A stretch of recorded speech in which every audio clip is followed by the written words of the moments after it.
Journey to the West is a story about a monk who embarks on a crazy pilgrimage from China to India in order to bring back sacred texts to enlighten his people. The roads and paths are full of monsters, demons, bandits, and all manner of impossible obstacles. Luckily, our protagonist isn't alone in this endeavour. Accompanying him are a ragtag group of adventurers, all seeking redemption. A gluttonous pigman, a surprisingly calm man-eating ogre, a dragon disguised as a horse, and the star of the show, the mischievous and rebellious shape-shifting Monkey King. In order to prove themselves worthy, they must travel thousands of miles, avoid being killed and eaten by almost everyone they encounter, and face 81 trials and tribulations. So join me today as we follow the events of this legendary pilgrimage from east to west, as well as all the fun, friends, and enemies made along the way. Chapter 1. The story begins with a brief description of the universe being created by the primordial god Pangu. With his mighty axe he separated the earth and the sky. The world was then divided into 4 sections, or continents as they're referred to, in the north, south, east and west. Our story would take place in the east. In the land of Aulai was the most magnificent mountain known as Flower Fruit, home to a variety of immortal beings from unicorns to phoenixes. Atop this mountain sat a divine stone 36.5 feet high. This stone was nurtured by the heaven and the earth, the yin and the yang. The positive and negative forces eventually created a divine womb, which gave birth to a stone egg the size of a ball. After being exposed to the elements, the egg eventually took the form of a stone monkey. Despite just being born, this monkey could already walk and climb. Its limbs and facial features were chiseled to perfection. From his eyes shot 2 gold beams of light up at the heavens in the direction of the Jade Palace. The Jade Emperor on his throne was startled, but also curious as to where this light came from. He ordered 2 of his generals to investigate, and when they returned, they informed him the light had come from Flower Fruit Mountain in the country of Aulai, where a rock had given birth to an egg which had now become a stone monkey. The monkey's eyes began to dim as he ate and drank. Hearing this news, the Emperor assumed the monkey to be rather unremarkable, nothing any more interesting than any mere mortal. One morning, when bathing in a stream with his fellow monkeys, they noticed a rather strange current and decided to follow it to the stream's origin. At the source, they found a large waterfall. The monkeys decided to set a challenge. Whoever was able to pass through the waterfall and return would be crowned their new king. Despite their cheers, none of them were brave enough to volunteer. Eventually, the stone monkey stepped forward and answered the cries. He closed his eyes, crouched down, and sprang forward through the waterfall. On the other side, when he opened his eyes, he saw a wonderful cave system, complete with beds and stoves, the perfect place to make their home. On a tablet he saw the inscription, "Here lies Heavenly Water Curtain Cave, the blessed land of Flower Fruit Mountain." Returning to the monkeys outside, he described the wonders of the cave and suggested it was the perfect place for them to make their new home. Excited, the monkeys followed the stone monkey through the waterfall and began exploring their new home. Once they had settled down, the stone monkey stepped forward, reminding his friends they had made a deal. The monkeys bowed to their new king, wishing him a long and prosperous reign. He announced that he would no longer be called Stone Monkey, but rather Beautiful Monkey King. He would reign here for 300 to 400 years, living a rather peaceful and simple life. It's at this point where the beautiful Monkey King would have somewhat of an existential crisis, worried about growing old and what awaited him in the afterlife in King Yama's realm. One of the monkeys stepped forward, explaining that there are only 3 kinds of beings that can escape the clutches of King Yama and his wheel of life and death: Buddhas, immortals, and holy sages. The Monkey King inquired as to where he could find them, to which another monkey responded with ancient caves and sacred mountains. The Monkey King stood up and announced he would leave immediately. Regardless of where the quest would take him, he would return with the secrets of immortal life. The next day he prepared to leave, requesting a pinewood raft, a bamboo staff and some fruit for the journey. He jumped on the raft and began sailing towards the northwest coast of the southern continent. He came across humans hunting and fishing. Using his bamboo staff to tell when the water was shallow enough, he jumped into the water and swam towards the humans. Seeing a monkey swimming towards them, screaming and making wild faces was enough to scare most of them away. He travelled for 9 years searching for the secret of immortal life. The humans he studied, however, seemed to be more concerned with fame and money. Eventually, his quest to find immortals took him to the Western Ocean, where he would build himself another raft so he could travel to the Western continent. Here he found a mountain that he was happy to call home for now. At the top of the mountain, he heard a human voice singing. The human was a woodcutter singing about selling his supplies and meeting immortals, which was enough to perk the monkey's interest. He approached the now startled woodcutter, who explained that he was merely a poor man who had been taught the song by a neighbour of his. This neighbour, however, was an immortal. They stood on the Heart and Soul mountain. The man pointed and told the monkey about 7 miles south he would see a cave known as the Tilted Moon and 3 Stars Cave. Here he would find the immortal. He asked the man to come with him and become a disciple just as he had planned on doing. However, the woodcutter was responsible for caring for his elderly mother and couldn't just leave her. Just as the man said, after 7 or 8 miles, the monkey found the cave and waited outside the door on a nearby pine. It wasn't long before the door opened and out came a young immortal dressed in a robe and loose hanging sleeves. When he inquired as to who was outside of his home making all of this noise, the monkey jumped down and introduced himself, explaining that he had come to learn the secrets of eternal life. The young man smiled. His master had told him there was a new student waiting outside. The monkey jumped for joy, declaring that he was that student, and followed the young man into the cave.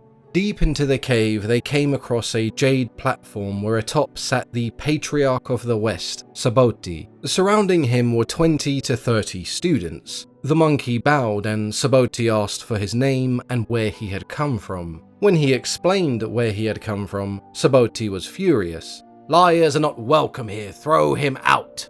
The monkey frantically defended his case, explaining it had taken him more than 10 years to make this journey. Subodhi paused and nodded. The time period seemed correct. He asked the monkey for his name and the identity of his parents. The monkey explained that he had no parents. All he could remember was a rock splitting open, and there he was. Subodhi gave the monkey a surname, Swan or Son, which meant monkey but also child. The monkey was filled with joy but requested that he was also given a first name. Subodhi gave him 12 characters to choose from with individual meanings, the same choice his other disciples had been given. Subodhi felt the monkey fell into the awoken category, and so he named him Sun Wukong, which meant monkey who has awoken to emptiness. Sun Wukong, or simply Wukong, was thrilled with his new name.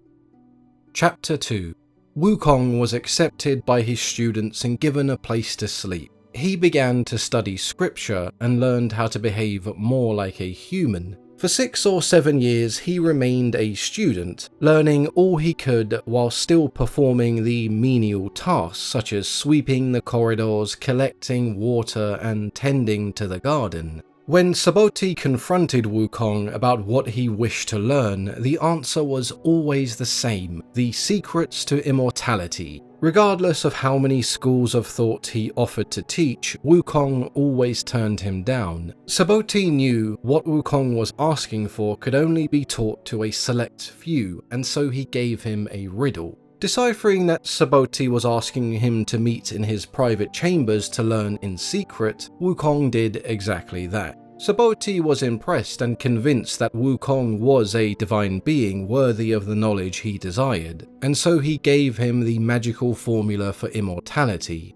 Wukong studied the magic closely. It would be 3 years before Suboti returned to check on his student's progress. He told his master that he had been working on the basics of immortality. Suboti warned him of the 3 calamities he will face if he truly wished to achieve immortality. So far, Wukong had extended his life, but in 500 years, heaven would unleash the first calamity of thunder. To survive this, he would have to seek more knowledge, otherwise he would perish. After another 500 years, heaven would release the second calamity, the cold, dark fire of Yin, which would burn from the inside and turn his entrails into dust. After 500 more years, the heavens would unleash the third calamity, a wind so strong that it could cause his flesh and bones to disintegrate. Wukong, shaken by this newfound information, asked his master how to avoid these calamities.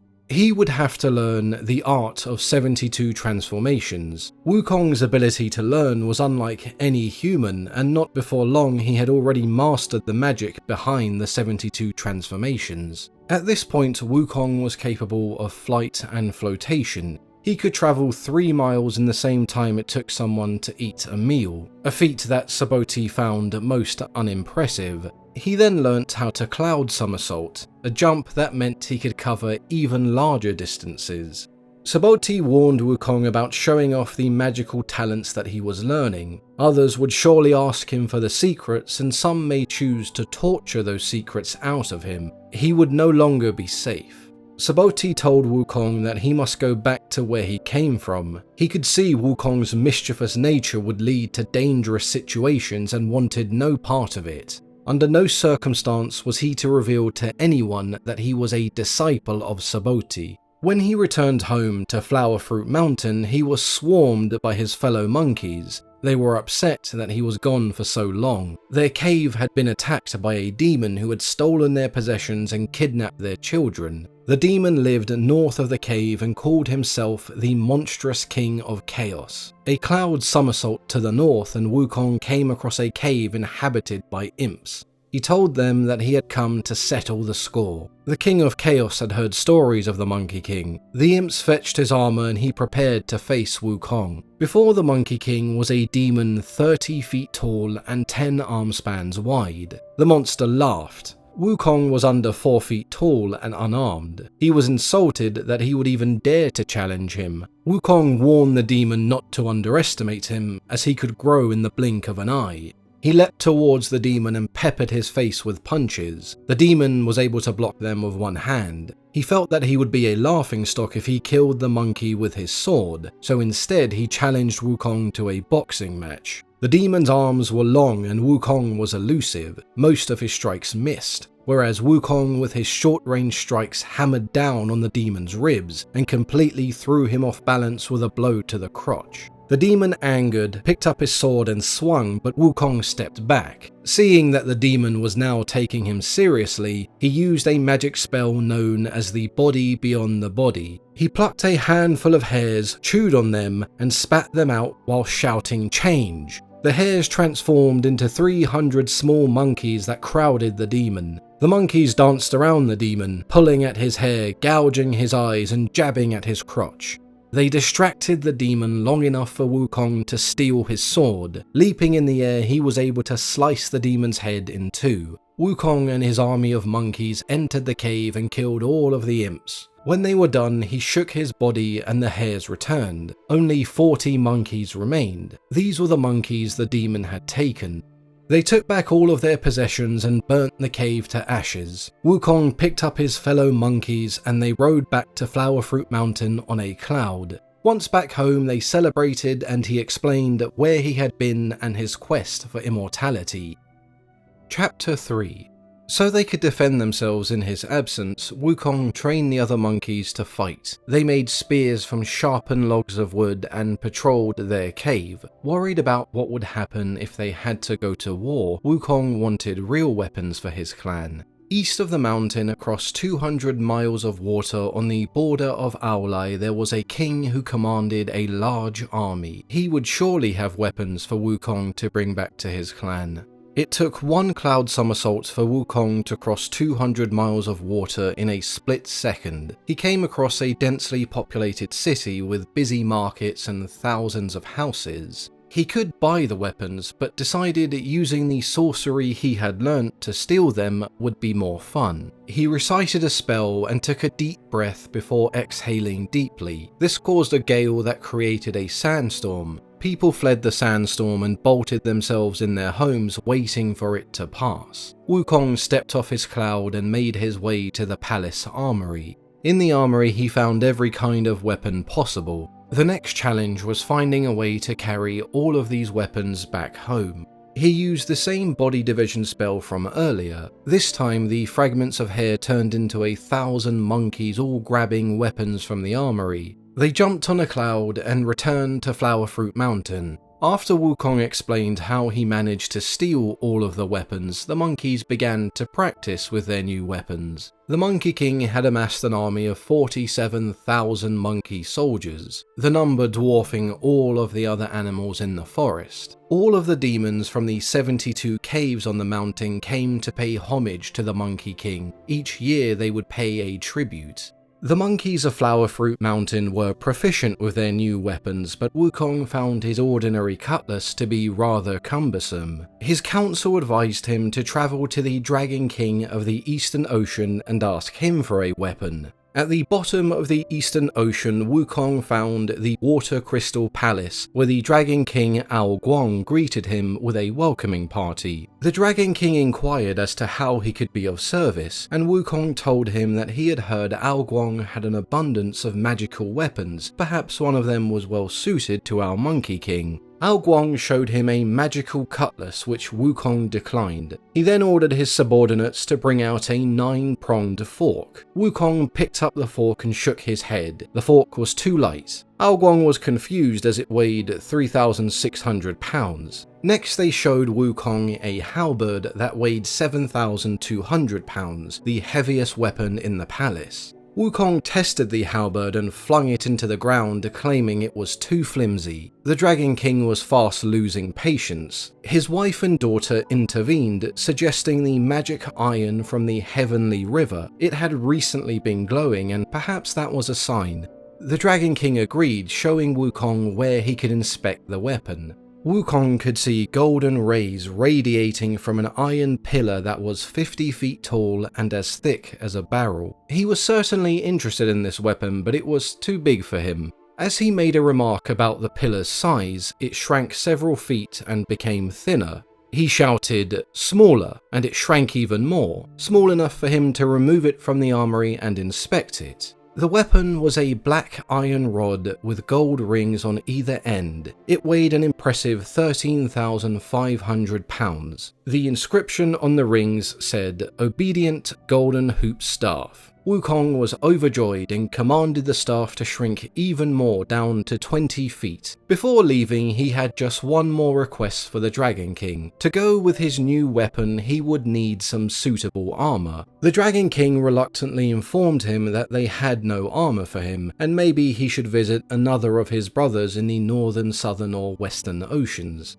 Wukong had no interest in travelling any further. He threatened to test out his new staff on the Dragon King if he did not find him some armor. The Dragon King summoned his 3 dragon brothers. They contemplated challenging the Monkey King, but decided that providing him some armor and making a complaint to heaven to be the path of least resistance. They gave Wukong a pair of cloud-hopping shoes, lotus-coloured silk, a golden chainmail cuirass, and a purple-gold phoenix feather cap. Wukong then returned home to show his subjects his new armor and staff. The staff could shrink into the palm of his hand and grow 20 feet in the blink of an eye. After a celebration, a slightly drunk Wukong laid down and took a nap. He dreamt that 2 individuals had tied him up and taken him to the outskirts of a city. The sign entering said, "Welcome to Hell." Naturally, he inquired as to why he had been brought to the Kingdom of Hell in the first place. His escorts told him that he had reached the end of his lifespan and they had a warrant to arrest him. Wukong was outraged that King Yama thought he had jurisdiction over an immortal being such as himself. He pulled out his staff and smashed his 2 escorts to pieces. He entered the city swinging his staff in a rage-filled tantrum. The demons and ghosts fled, alerting the 10 kings of hell that there was an enraged monkey about to enter their palace. The 10 kings demanded to know the monkey's name. After telling them, he demanded to know who they were. The Emperors of Darkness, the 10 kings of the underworld. Wukong seemed unfazed, threatening to beat them senseless if they did not explain what business they had with him. They tried to calm him down, suggesting it could have been a clerical error, but he demanded to see the records of all the souls bound for hell. He found his name in one of the ledgers that stated, Soul number 1350, Stone Monkey born of Heaven, lifespan 342 years, a good death. Wukong couldn't remember how old he was, but he took out a brush and crossed out his name in the ledger, as well as the names of all the other monkeys. He then smashed his way out of hell, leaving the 10 kings considering filing a formal complaint in heaven. He woke shortly after his dream and explained his visit to hell to his fellow monkeys. Meanwhile, in the court of the Jade Emperor, the Dragon King Ao Guang registered his complaint about an immortal by the name of Sun Wukong, who had been harassing and terrorizing him and his brothers.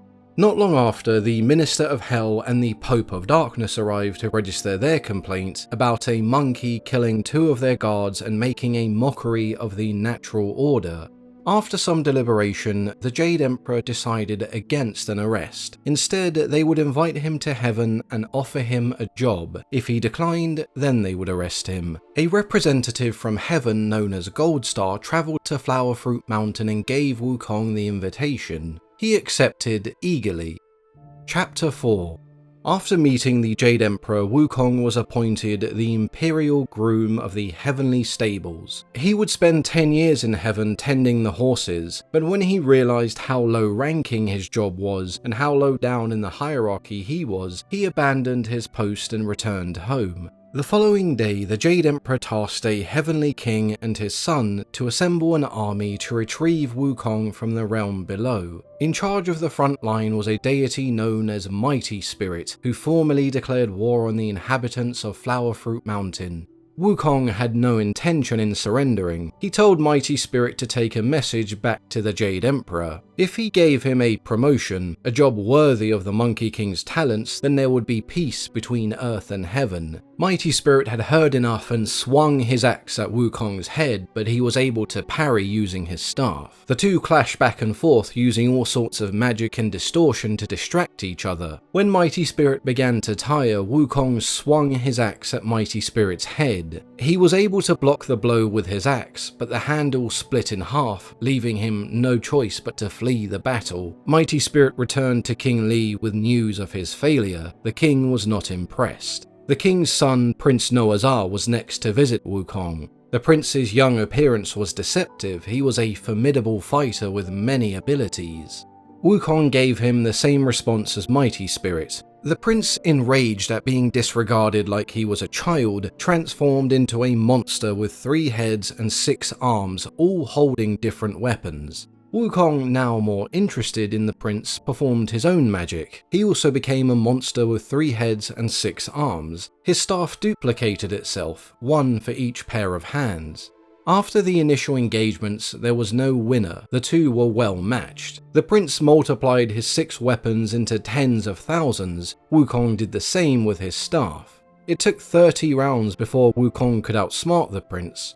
He plucked a hair and transformed it into a perfect copy of himself. The prince was fooled and swung at the copy. Wukong then struck him with a heavy blow that left the prince reeling in pain. He fled and returned to the camp just as Mighty Spirit had. Upon hearing the failure of his son, King Li was ready to confront the Monkey King himself. The prince, however, convinced his father to pass on Wukong's message to the Jade Emperor. They reported back to heaven and asked for reinforcements to help defeat the monkey. When the emperor heard his demands, he called for Wukong to be executed. Goldstar intervened and suggested that they instead invite Wukong to heaven and give him an honorary title, the Great Sage equal to heaven, as he had already been calling himself. Goldstar once again travelled to Flowerfruit Mountain and invited Wukong to heaven. He accepted and was proclaimed Great Sage equal to heaven. The emperor had a mansion built for Wukong, and the only job he gave him this time was to behave and work on his self-control. Chapter 5. With too much time on his hands, the Jade Emperor gave Wukong a job to keep him busy and out of trouble. He was to be the caretaker of the Orchard of Immortal Peaches. Each of these fruits had magical properties. Whenever Wukong was alone, he would sneakily eat all of the ripe fruit. One day, the Queen Mother had sent her aides to collect some peaches for her banquet, a banquet that Wukong was not invited to, but he decided he would go and see what all the fuss was about anyway.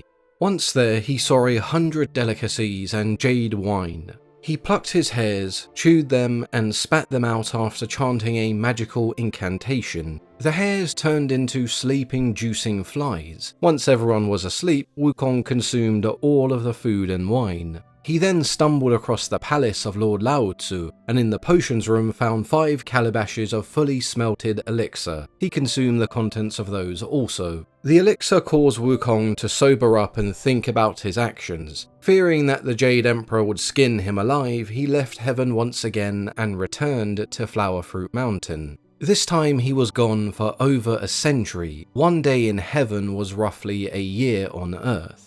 Celebrating the return of their king, the monkeys threw a banquet of their own. However, after tasting the wine of the immortals, Wukong found coconut wine disgusting. He cloud somersaulted back up to heaven and stole the leftover wine from the Queen Mother's palace and returned to Flowerfruit Mountain.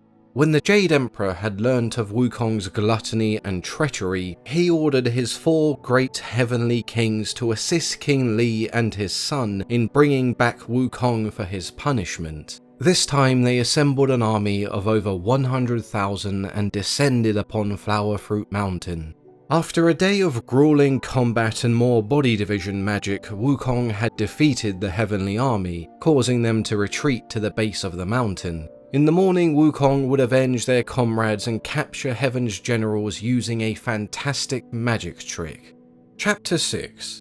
Wukong continued to best the heavenly army. The Jade Emperor sent his nephew Erlong, who was a powerful magician. Erlong accepted his mission and summoned his followers. To Flowerfruit Mountain, he brought hawks and dogs.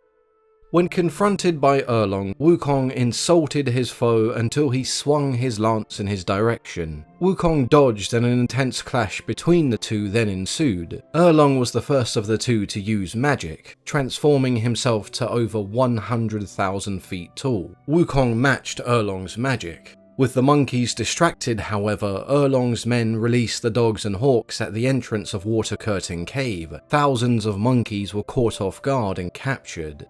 Wukong transformed back to his normal size and retreated into a cave where he was cornered by Erlong and his men. He shrunk his staff and transformed into a sparrow. Erlong's men had completely lost track of Wukong. Erlong, however, could see right through Wukong's magic with his magical third eye. He could see him perched on a tree. He turned into a falcon and flew towards Wukong. During this chase, they both transformed into several different animals, each one trying to outsmart and outmaneuver the other. Wukong even transformed into a shrine, but Erlong saw through the magic and did not enter for fear of being eaten. Wukong then travelled to Erlong's shrine, transformed himself into an exact copy of Erlong and started imitating him. When the real Erlong arrived, Wukong showed him his real form and they continued clashing all the way back to Flowerfruit Mountain. From heaven, Lord Lao Tzu dropped a steel bracelet that could trap almost any creature. The snare landed on Wukong's head and threw him off balance. As he tried to stand, one of the dogs chomped away at his leg. Erlong and his brothers were able to pin Wukong down and stop him transforming again. The Monkey King was to be taken to the demon execution block in heaven where he was to be chopped into pieces. Erlong was well rewarded for his services and sent home. Chapter 7. Killing Wukong was nowhere near as easy as they had imagined. Their weapons had no effect. They roasted him in fire and struck him with thunderbolts, but neither even caused him to flinch. Lao Tzu surmised that all of the immortal fruit eaten and elixir swallowed had smelted into a magical mass inside of Wukong's stomach, making him almost indestructible. He suggested that if they were to cook him inside of a magical brazier, they could extract the elixir and Wukong would crumble to ashes. 49 days inside of this magical oven had merely caused some inflammation and Wukong's eyes to redden. When the chance arose, Wukong kicked open the oven door and began his escape. They tried to restrain him, but he caused havoc. The cooking only seemed to refine Wukong's powers even more. The Jade Emperor sent a pair of his emissaries to Thunderclap Monastery to ask the Buddha for help in dealing with Wukong. The Buddha chose a different approach. He spoke calmly to Wukong and questioned his behavior. Wukong told the Buddha that he felt he should be king, to which the Buddha responded that he was merely a stone monkey and not worthy of such a position. The Buddha then made a wager with Wukong. If he could somersault out of the Buddha's right palm, then he would tell the Jade Emperor that Wukong deserved to be king. If he failed, then he would return to Earth a monster. The path back to heaven would take centuries. Wukong eagerly accepted, thinking the Buddha was stupid for such an offer. Wukong somersaulted through the air until he reached 5 pink pillars. He signed one of the pillars just in case the Buddha tried to question him. He then also marked another pillar with some bubbling monkey pee before returning victorious. The Buddha told Wukong he was unsuccessful. When he glanced down, he saw the inscription on one of the Buddha's fingers, as well as the stench of urine on another. Those pink pillars were indeed the Buddha's fingers, and Wukong had never left his palm. Wukong asked for a second try, but the Buddha flicked him out of his palm and down to earth. His 5 fingers would act as a mountain that pinned Wukong down. He could still breathe and move around slightly, but he was trapped for now. The entire heaven celebrated and threw another great feast for the Buddha. After the feast, the Buddha appointed spirits to watch over Wukong. When he was hungry, they would give him iron pellets, and when he was thirsty, they would give him molten copper. When he had served his time, he would be set free by a priest and then serve the Buddha. Chapter 8 500 years into Wukong's punishment. One day in Thunderclap Monastery, the Buddha shared his scriptures that detailed the morals of people and the 4 continents. He describes the inhabitants of the continent in the east as peaceful and decent. Those in the north do a good amount of killing, but it's done for survival and not maliciously. The inhabitants of the west live long lives and abstain from many pleasures. Those in the south continent are wicked and violent. In total, there are 15,144 scriptures that talk about heaven, the earth, and the damned. The Buddha wants to send these scriptures to the land of the east on the southern continent, but fears the people here are too stupid to understand them. He needs someone to find him a true believer, a pilgrim who is willing to make the journey to Thunderclap Monastery, which is in India, collect the scriptures, and travel back across China to the east and convert the people there to Buddhism. A goddess well on her way to enlightenment known as Guan Yin volunteered. She and her disciple Huyen would find the man the Buddha was looking for. He gave her 5 treasures that would help this true believer on his journey. When traveling across a deserted river known as the River of Flowing Sand, they were stopped by a hideous monster. He had a sinewy greenish-black body and wild scarlet hair, razor-sharp teeth and a blood-stained mouth.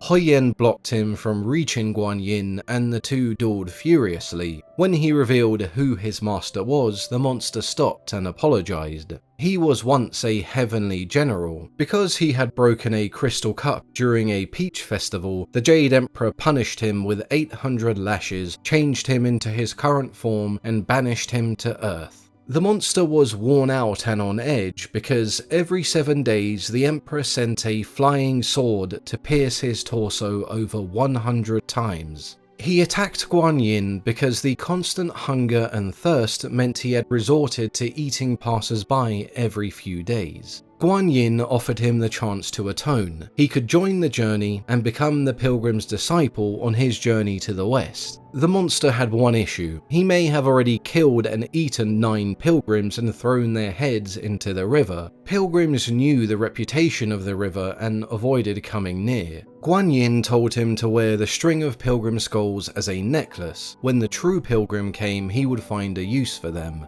The monster accepted. Guan Yin touched his head and gave him holy orders. For short, she named him Sandy, after the river. Guan Yin carried on eastwards. They came across a tall mountain covered in a thick vapor too disgusting to pass through. A second hideous monster jumped out and surprised them. He had a snout riddled with holes, yellow eyes and sharp teeth. He wore a golden hat, armor secured by snakeskin straps, and held a large rake as a weapon. He charged over and smashed his weapon down in Guan Yin's direction. Huoyan parried the blow. As the two battled on, Guan Yin dropped some lotus petals between them, and when this demon learnt of their identities, just like Sandy, he was quick to apologize. He explained that he was once Marshal of the Heavenly River, but after getting drunk and propositioning the Goddess of the Moon, the Jade Emperor had him beaten by 2,000 hammer blows and banished to the mortal world. Just like Sandy, Guan Yin convinced the demon to atone for his wrongdoings. He gave up eating people and converted to Buddhism. Because of his pig-like appearance, Guan Yin named him Pigsy for short. He would also await the arrival of the pilgrim.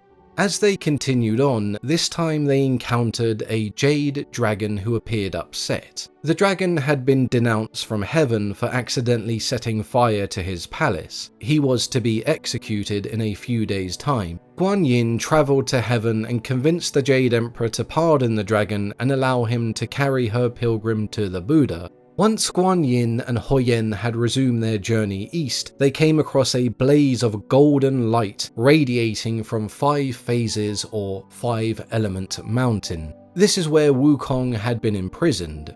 He recognized Guan Yin and requested for her to set him free. Wukong promised if she showed him compassion, then he would convert to Buddhism. Guan Yin told him that if he was being sincere, then she would send her pilgrim from the east to rescue him. He would then become his disciple and practice Buddhism all the way to the west. Within a few days, Guan Yin and Huoyan had reached the city of Chang'an and entered disguised as shabby monks. They visited the shrine of a local spirit. Once all of the other spirits and deities within the city were summoned, Guan Yin told them that their visit was top secret. She was here on the Buddha's orders to find a pilgrim to bring back scriptures from the West. The spirits gave Guan Yin a temple to stay in, and the search for a worthy pilgrim could finally begin. Chapter 9. Chang'an was a city of great beauty, and many emperors had chosen it as their capital. In this city, an academically gifted man known as Guang Rei married a woman called Wing Zhao. Guang Rei was to become the new governor of the district Jiangsu. He travelled there with his wife and mother on a boat, but his mother had fallen sick, so he bought her a fish to help her regain her strength. Inspecting the fish, the eyes looked strange, so he threw it back into the water. Guang Rei left his mother at an inn to recover and continued his journey to Jiangsu. However, one day their boat was boarded and Guang Rei was killed by the bandit Liu Hong, who would impersonate the new governor and kidnap his pregnant wife. Liu Hong assumed the role of the governor, and the real Guang Rei's body was found by a local dragon king. He told Guang Rei he would help preserve his body and give his soul a job. The carp he had bought for his mother and thrown back into the water was in fact the dragon king, who was now repaying the good deed. Liu Hong took Wing Zhao as his wife, who tried her best to hide her pregnancy. When he was away on business, Wing Zhao collapsed from fatigue, and as she was giving birth to her child, she was visited by a spirit. The spirit had been sent by Guan Yin, as this was an exceptional child who would one day be famous all throughout China. The spirit warned to protect her child against the bandit who would try and kill him. She also informed her that Guangrei's body and soul had been rescued by the Dragon King. There would come a day when their family could be reunited and they could avenge their injustices. Liu Hong returned home and ordered her to drown her baby. The following morning, she took him to the river and planned to leave him there. To identify the boy, she wrote a letter in blood explaining who his parents were and why she had to abandon him. As Wen Zhao was about to throw the baby into the river, she saw a plank of wood floating. She tied him to the plank along with a letter and pushed it down the river. The loss of her husband and child took its toll on Wen Zhao. She often contemplated taking her own life over the years. The baby was found by the abbot of the Gold Mountain Temple. The boy was given the name Riverflow and raised with his true identity kept a secret. When he turned 18, the abbot asked the boy to become a monk. He was then given the religious name Shensung. Eventually, he grew curious of the identity of his parents. The abbot showed him the letter and told him where to find his mother. Together, they hatched a plan to prove what Liu Hong had done and to avenge the death of his father. Shensung set out to find his grandmother, who could prove that the current governor was an imposter and not her son. When the authorities had learnt the truth, they raided Liu Hong's home and arrested him whilst he was still in bed. Liu Hong was taken to the exact part of the river where he had beaten Guangrei to death. His heart and liver were then gouged out of him while still alive. The family used his heart and liver to make a sacrifice to honour their lost loved one. The Dragon King accepted the sacrifice and returned Guangrei to life. Guangrei's body floated to the top of the river and he was finally reunited with his family. Shensung continued his religious studies at the Temple of Immense Blessings. Sadly, even after being reunited with her husband and son, Wen Zhao still took her own life. Chapter 10. Along a riverbed in Chang'an, a conversation between a fisherman and a woodcutter is overheard by the patrolling spirits who reported back to the Dragon King of the Jing River. The fisherman spoke of a fortune teller who told him where to fish every day, and as a result he netted pounds of fish and shrimp. The Dragon King was not happy about the overfishing of his relatives. He was ready to charge into the city and kill the fortune teller. The fish in the river managed to calm him down and suggested instead of angering the heavens, maybe he should enter the city in disguise and see for himself if the fisherman was telling the truth about this fortune teller. At least then he would not be slaying an innocent man. The Dragon King transformed into a scholar dressed in jade silk robes and entered the city. He could see a crowd forming around who he assumed to be the fortune teller, so he entered his shop and asked for a weather forecast. He challenged him to predict what time and how much rain there would be.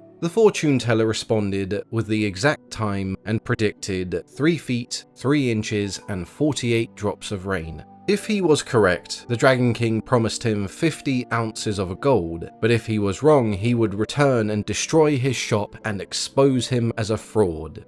The Dragon King returned to his palace and received imperial orders from the Jade Emperor. He was to summon rain and thunder to irrigate the capital. The time was just as the fortune teller predicted, and the amount, even down to the last drop, was the same. He couldn't believe the fortune teller was right. But as the Dragon King had control over the weather, he would miss the time and amount of rain by a small margin, so that the fortune teller was incorrect and he could drive him out of town. The next day, there was rain, but it came 2 hours later than predicted, and it was 3 feet and 40 drops of rain. He transformed into the scholar and made his way to the fortune teller's shop. He burst through the door and began destroying the shop as promised. The fortune teller remained calm through all the threats. He knew all along the scholar was the local Dragon King in disguise. He told the Dragon King that perhaps he should be the one scared. By altering the time and amount of rain, he had disobeyed the Jade Emperor and broken heavenly law. The Dragon King had committed capital offenses. He would now have to appeal to the city's Emperor Taizong in a dream. He begged to be saved as he was to be executed the following day by the Prime Minister. The Emperor gave his word that he would intervene. Unfortunately for the Dragon King, the Jade Emperor visited the Prime Minister Weisheng and instructed him to carry out a dream execution on the Dragon King. Emperor Taizong summoned his Prime Minister where they would both play a game of chess. He thought that if he occupied him, then he could not execute the Dragon King.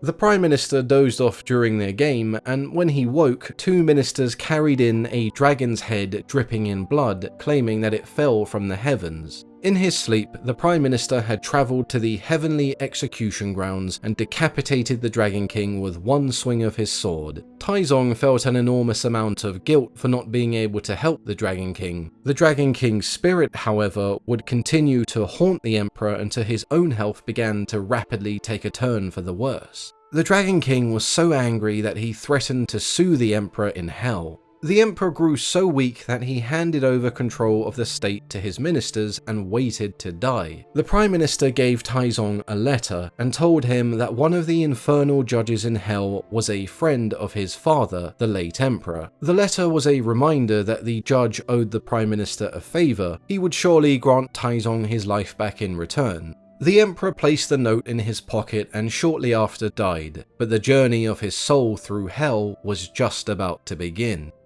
Chapter 11. In hell, Taizong met the man who once served his father. He told him that weeks ago a ghost dragon came to his palace to file suit against the Emperor for breaking his promise to save him from execution. He gave the man the letter his Prime Minister wrote asking to revoke the Emperor's death. The judge did exactly that, and both men were invited to the infernal palace. Taizong met the 10 judges of hell, and the case involving the dragon was explained to him. Because the dragon filed a suit, Taizong had to die so he could appear before them in hell to defend himself. The judge consulted the ledgers of life and death and saw that Taizong was due to die this year. He changed it so the Emperor wasn't due to die for another 20 years. King Yama, who oversaw the 10 judges and was commonly regarded as the King of Death, told Taizong that he was free to return to the land of the living at his earliest convenience. The Emperor inquired about the rest of his family. All were to live long, healthy lives, other than his sister, who was slated to die very soon. The Wheel of Transmigration was the only way out of hell, and so the judge and the Minister of Defense escorted him there. The Minister of Defense pushed him into a river, and the Emperor woke up from his coffin in the land of the living. The Emperor had spent 3 days in hell, and the experience left him determined to rule virtuously and make his empire better for his people.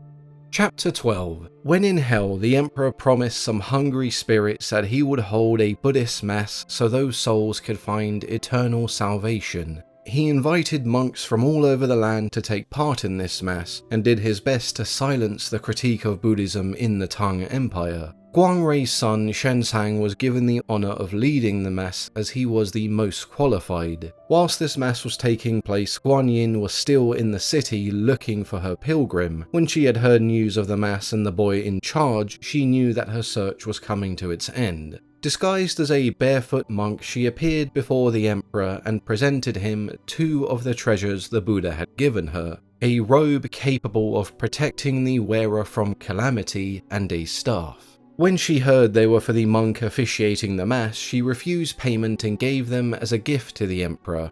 On day 7, the mass came to an end, and Guanyin travelled to the temple to see how much this monk truly knew about Buddhism. When she arrived, she could see Shensang preaching, so she challenged him. Shensang humbly conceded that he knew nothing of the scriptures she questioned him about. As she began to explain, the Emperor interrupted, fascinated by the ideas she was discussing. She further explained that they too could learn, but they would need the scriptures that she referred to as the Tripitaka, which could be found in Thunderclap Monastery in India. Before they could ask more questions, Guanyin disappeared, leaving behind a piece of paper and a message. The message was for the Emperor. 1,800 miles to the west were where the scriptures could be found. Once they had been distributed through his empire, the ghosts of the damned would find eternal salvation. Shensung volunteered to make the journey to Thunderclap Monastery. For his sacrifice, the Emperor swore brotherhood to him. The next morning, the Emperor stamped a document with his official seal that detailed the mission. This allowed the bearer free passage. Shensung was summoned and given the document that permitted his travel. Before he departed, the Emperor gave him a new name.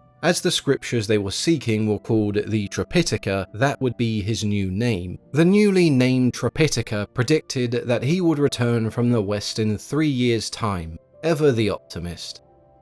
Chapter 13. It took Tripitaka and his 2 companions a week of travel to leave the Tang Empire. Early one morning they found their path blocked by a mountain range. Looking for a way around, they tripped and fell into a pit. A group of monsters pulled them out, and before them was a demon king licking his lips. The 3 were tied up and the demons ate Tripitaka's 2 companions, saving him for later. An old man appeared before Tripitaka and waved his hand. The ropes binding him untied themselves. The old man helped Tripitaka collect his belongings and showed him where to go. Before he could thank this mysterious man, he saw him float away on a crane. He left a note behind telling Tripitaka that he was sent from the west to rescue him, and soon magical disciples will help Tripitaka on his journey. He continued on, but his horse collapsed from exhaustion, and his path was now blocked by snakes and tigers. He was not trained for these scenarios, but the animals fled when a bearded man came down the mountain, a local hunter carrying a pitchfork, bow, and arrows. The hunter was also from the Tang Empire and offered Tripitaka a good night's sleep at his house where he could also rest his horse. The hunter and his family cooked Tripitaka a vegetarian meal, and that night Tripitaka agreed to hold a mass for the hunter's deceased father. The father's spirit visited the family and told them it had been difficult in hell, but because of Tripitaka, his sins had now been absolved and he was ready to be reincarnated. Tripitaka refused payment for his service and requested that the hunter escort him on his journey west. The hunter took him as far as 2 Frontier Mountain, which he could not cross as this was no longer Tang Empire territory. Soon to be alone again, Tripitaka feared the worst until he heard shouting in his direction, someone referring to him as Master. Chapter 14.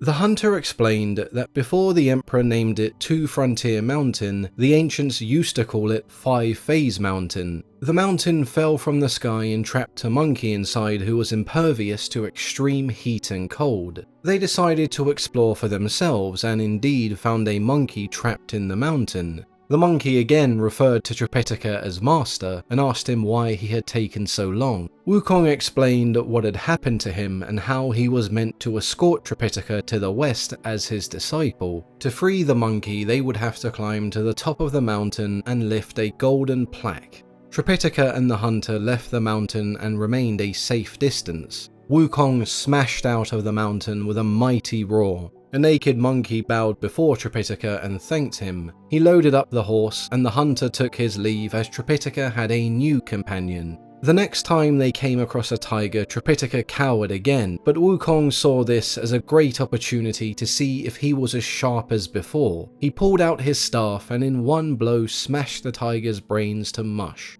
He skinned the tiger and made himself some clothing. Tripitaka, shocked at Wukong's speed and violence, didn't mind too much. At least he wasn't naked anymore. He did take some exception, however, to how Wukong handled their next not-so-friendly encounter.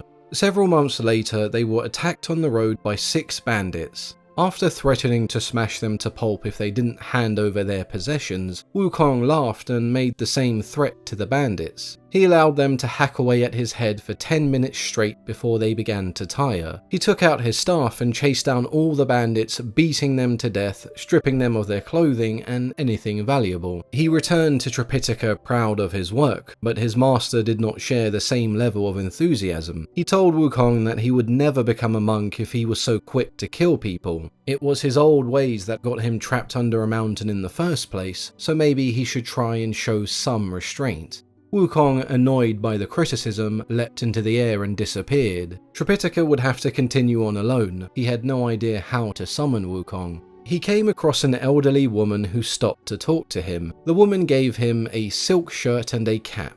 She also taught Tripitaka a spell for controlling an unruly mind. All he had to do was give Wukong the shirt and the cap and then recite the spell if the monkey was proving difficult to control. The woman then transformed into a beam of light and flew east. Tripitaka realized the woman was Guan Yin. Wukong meanwhile travelled to the Water Crystal Palace in the Eastern Ocean to visit an old friend. He asked Ao Guang the Dragon King for some advice. Ao Guang told him that if he refused to work hard and accept criticism, then he will always be more of a demon than an immortal. Wukong decided to return to Tripitaka, but came across Guan Yin along the way, who had some strong words for him leaving her pilgrim alone.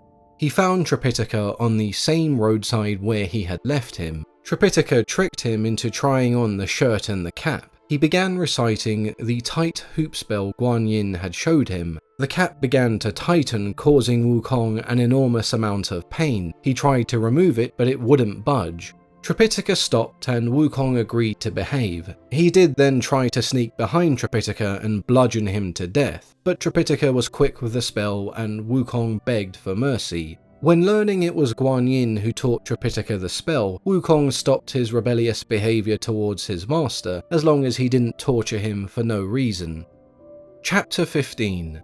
Now in the dead of winter, our two travellers had reached Serpent Coil Mountain. When crossing a stream, a dragon jumped out and attacked them. Wukong managed to drag Tripitaka to safety, but the dragon had swallowed his horse and retreated back into the stream. Without a horse, Tripitaka felt the journey would be impossible. Wukong planned to seek out the dragon and ask for the horse back. In the meantime, some spirits from heaven would keep Tripitaka safe from harm. Wukong stood at the edge of the stream and hurled insults until the dragon resurfaced.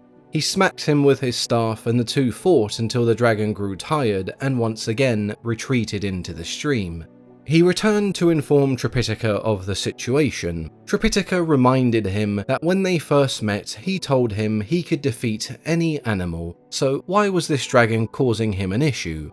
Wukong returned to the stream and, after another altercation, the dragon transformed into a snake and escaped Wukong a second time. He summoned the local earth spirits who explained that the jade dragon was supposed to join their pilgrimage, as Guan Yin had saved him from execution on the condition that he waited by the spring until he was collected by the pilgrim. The guardian spirit summoned Guan Yin to assist Tripitaka and Wukong in collecting their unwilling dragon companion. The dragon emerged from the stream when Guan Yin summoned him. She explained the misunderstanding and suggested that maybe they mention the scripture pilgrimage to avoid any conflict with future companions. Guan Yin sprinkled some magic over the dragon and he transformed into a horse identical to the one he ate earlier. She ordered Wukong to take the horse back to Tripitaka. Wukong complained about his task. The monk was too useless and it would be impossible. She told him that they could call on the heavens if they were in danger. If the situation was truly dire, Guan Yin would personally assist them.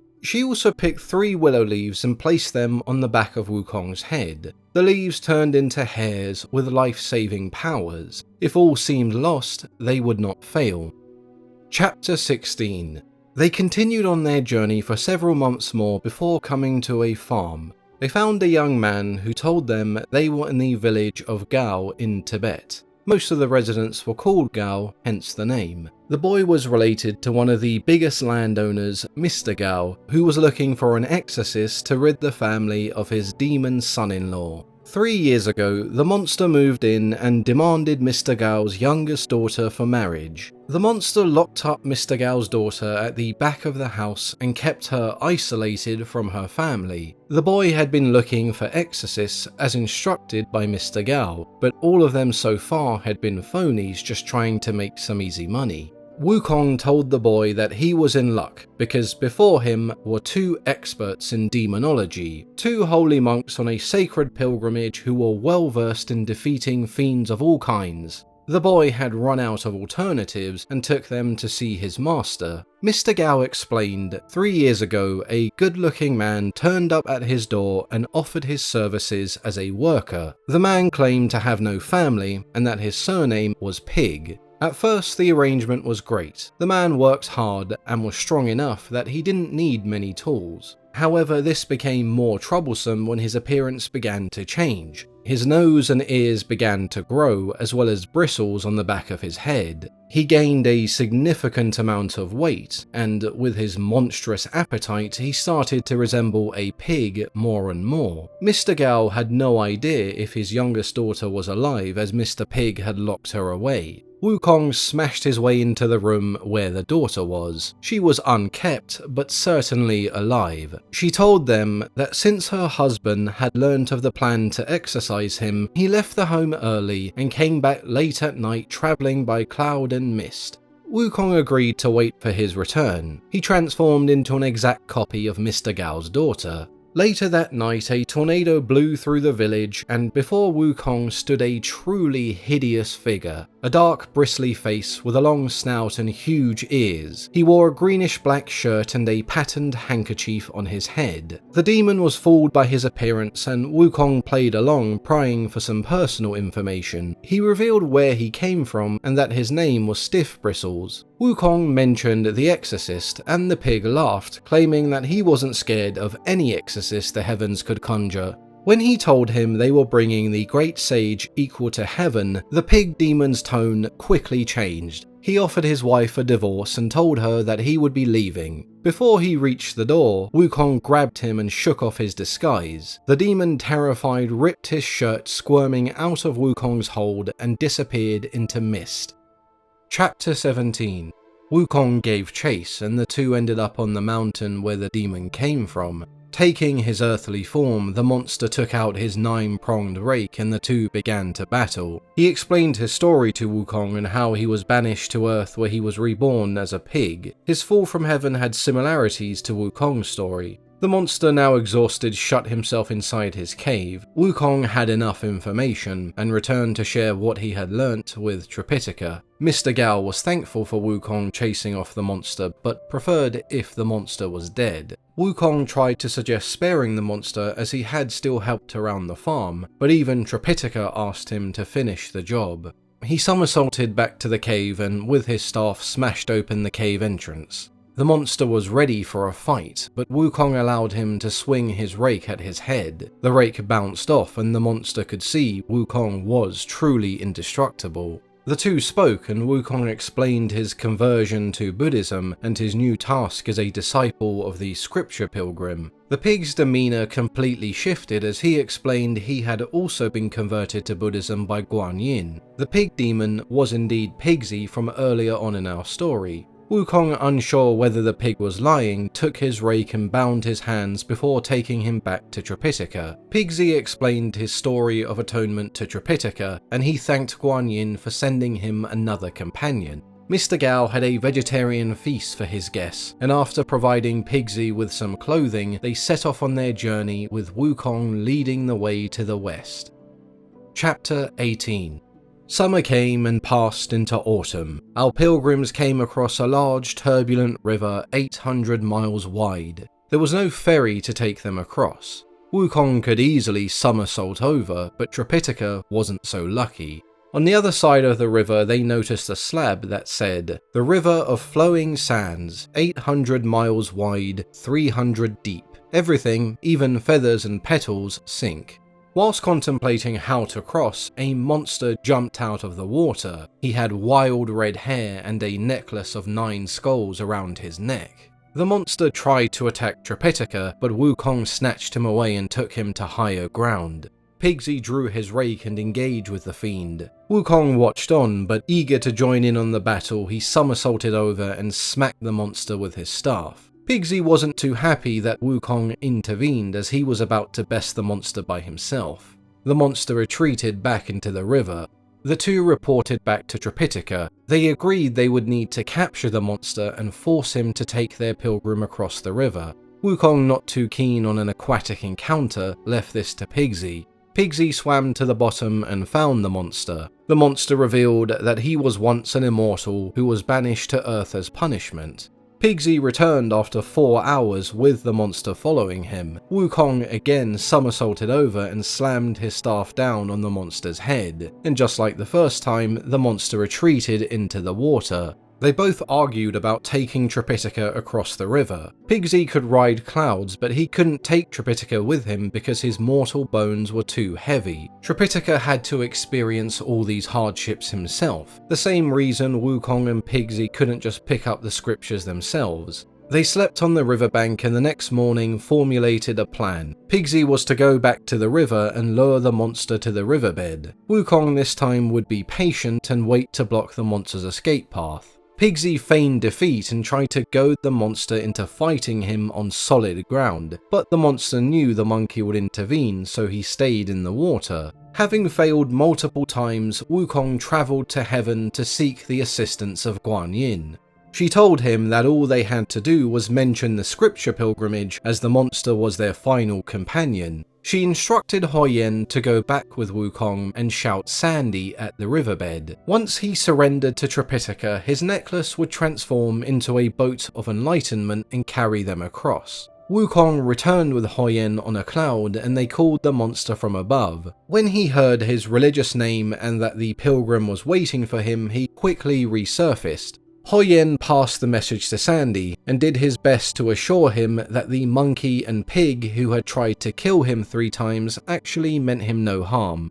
After an introduction, Sandy knelt before Tripitaka and placed the skulls into the river. They transformed into a boat. Tripitaka, Pigsy and Sandy took the boat across, whilst Wukong and the dragon horse followed behind on some mist. Once Tripitaka had made it across, the skulls dissolved and Huoyan returned to heaven. Chapter 19. As their journey continued, our pilgrims found themselves in some rather sticky situations.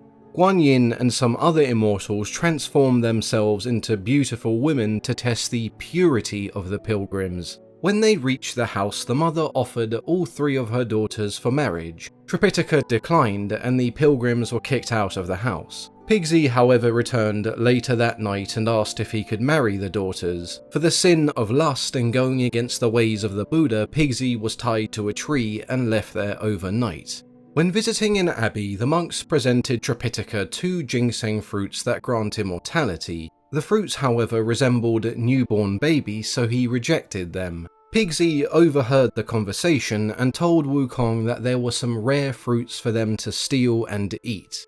When the monks found out about the stolen fruit, they went straight to the pilgrims, and Wukong, in a fit of rage, uprooted and destroyed the entire ginseng tree. Using his sleep-inducing fly trick, the pilgrims thought they had escaped, but when the master of the abbey returned, he was even more furious that his magical tree had been uprooted. He chased down the pilgrims and caught them in his giant magical sleeve. They were tied up and due to receive a lashing. They tried to escape again at night, but once again they were caught in the magical sleeve.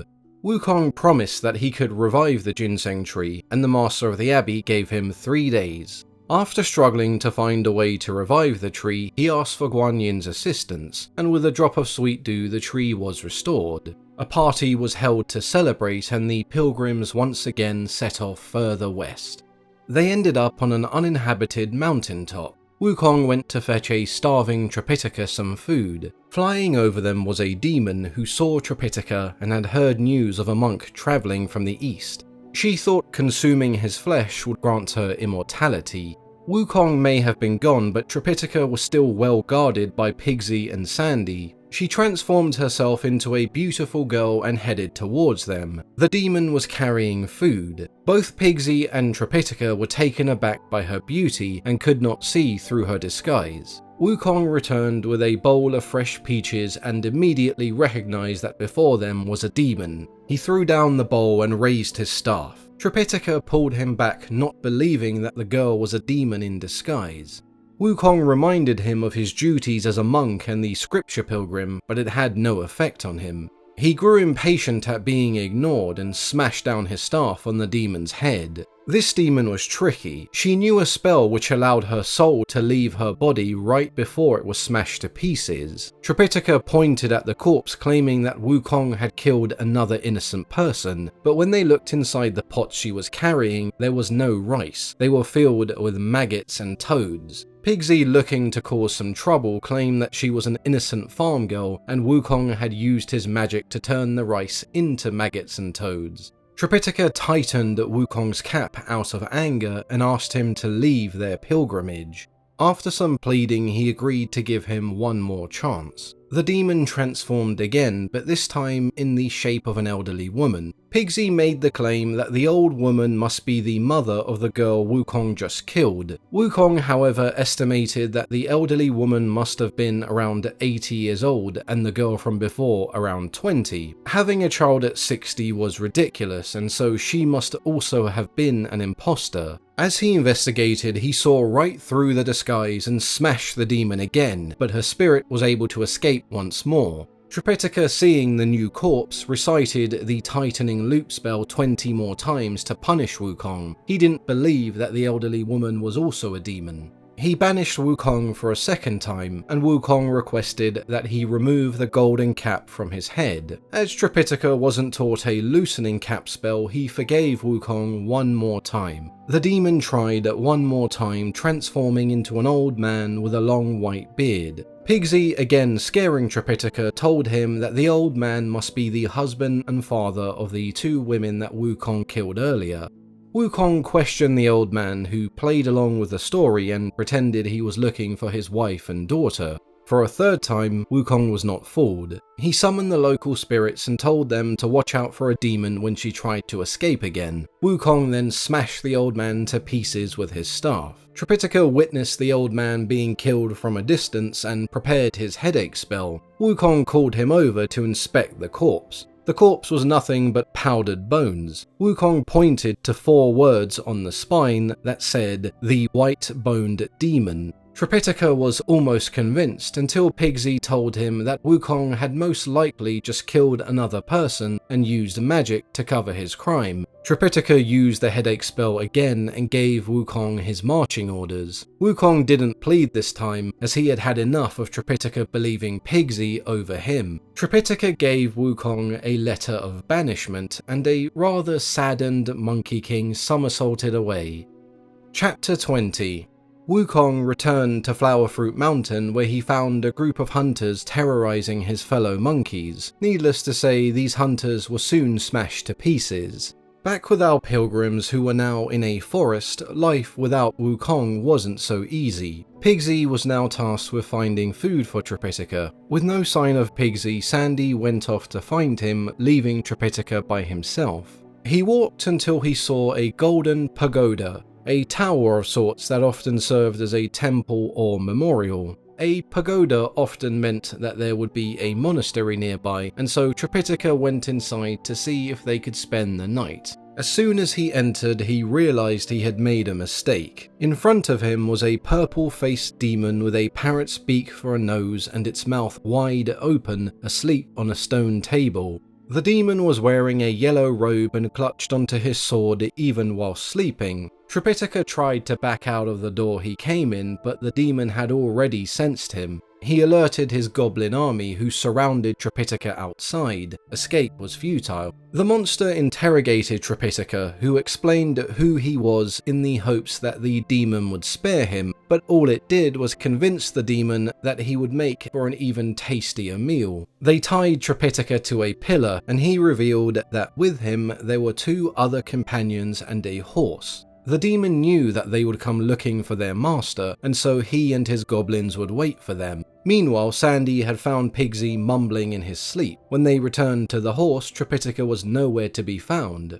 They found the golden pagoda fairly quickly, and Pigsy was ready to enter, sure that Tripitaka was inside. Sandy, however, was more wary and suggested that they look around first. They read a sign on the entrance that said, "Residence of Lord Yellowrobe." They knew it had to be the lair of a monster. Pigsy knocked on the door and Lord Yellowrobe greeted him, lying about where Tripitaka was. Pigsy swung his rake and the demon narrowly escaped. The three began to battle among the clouds. Lord Yellowrobe was more than a match for both Pigsy and Sandy. They needed 40 guardian spirits from Guan Yin to even the battle.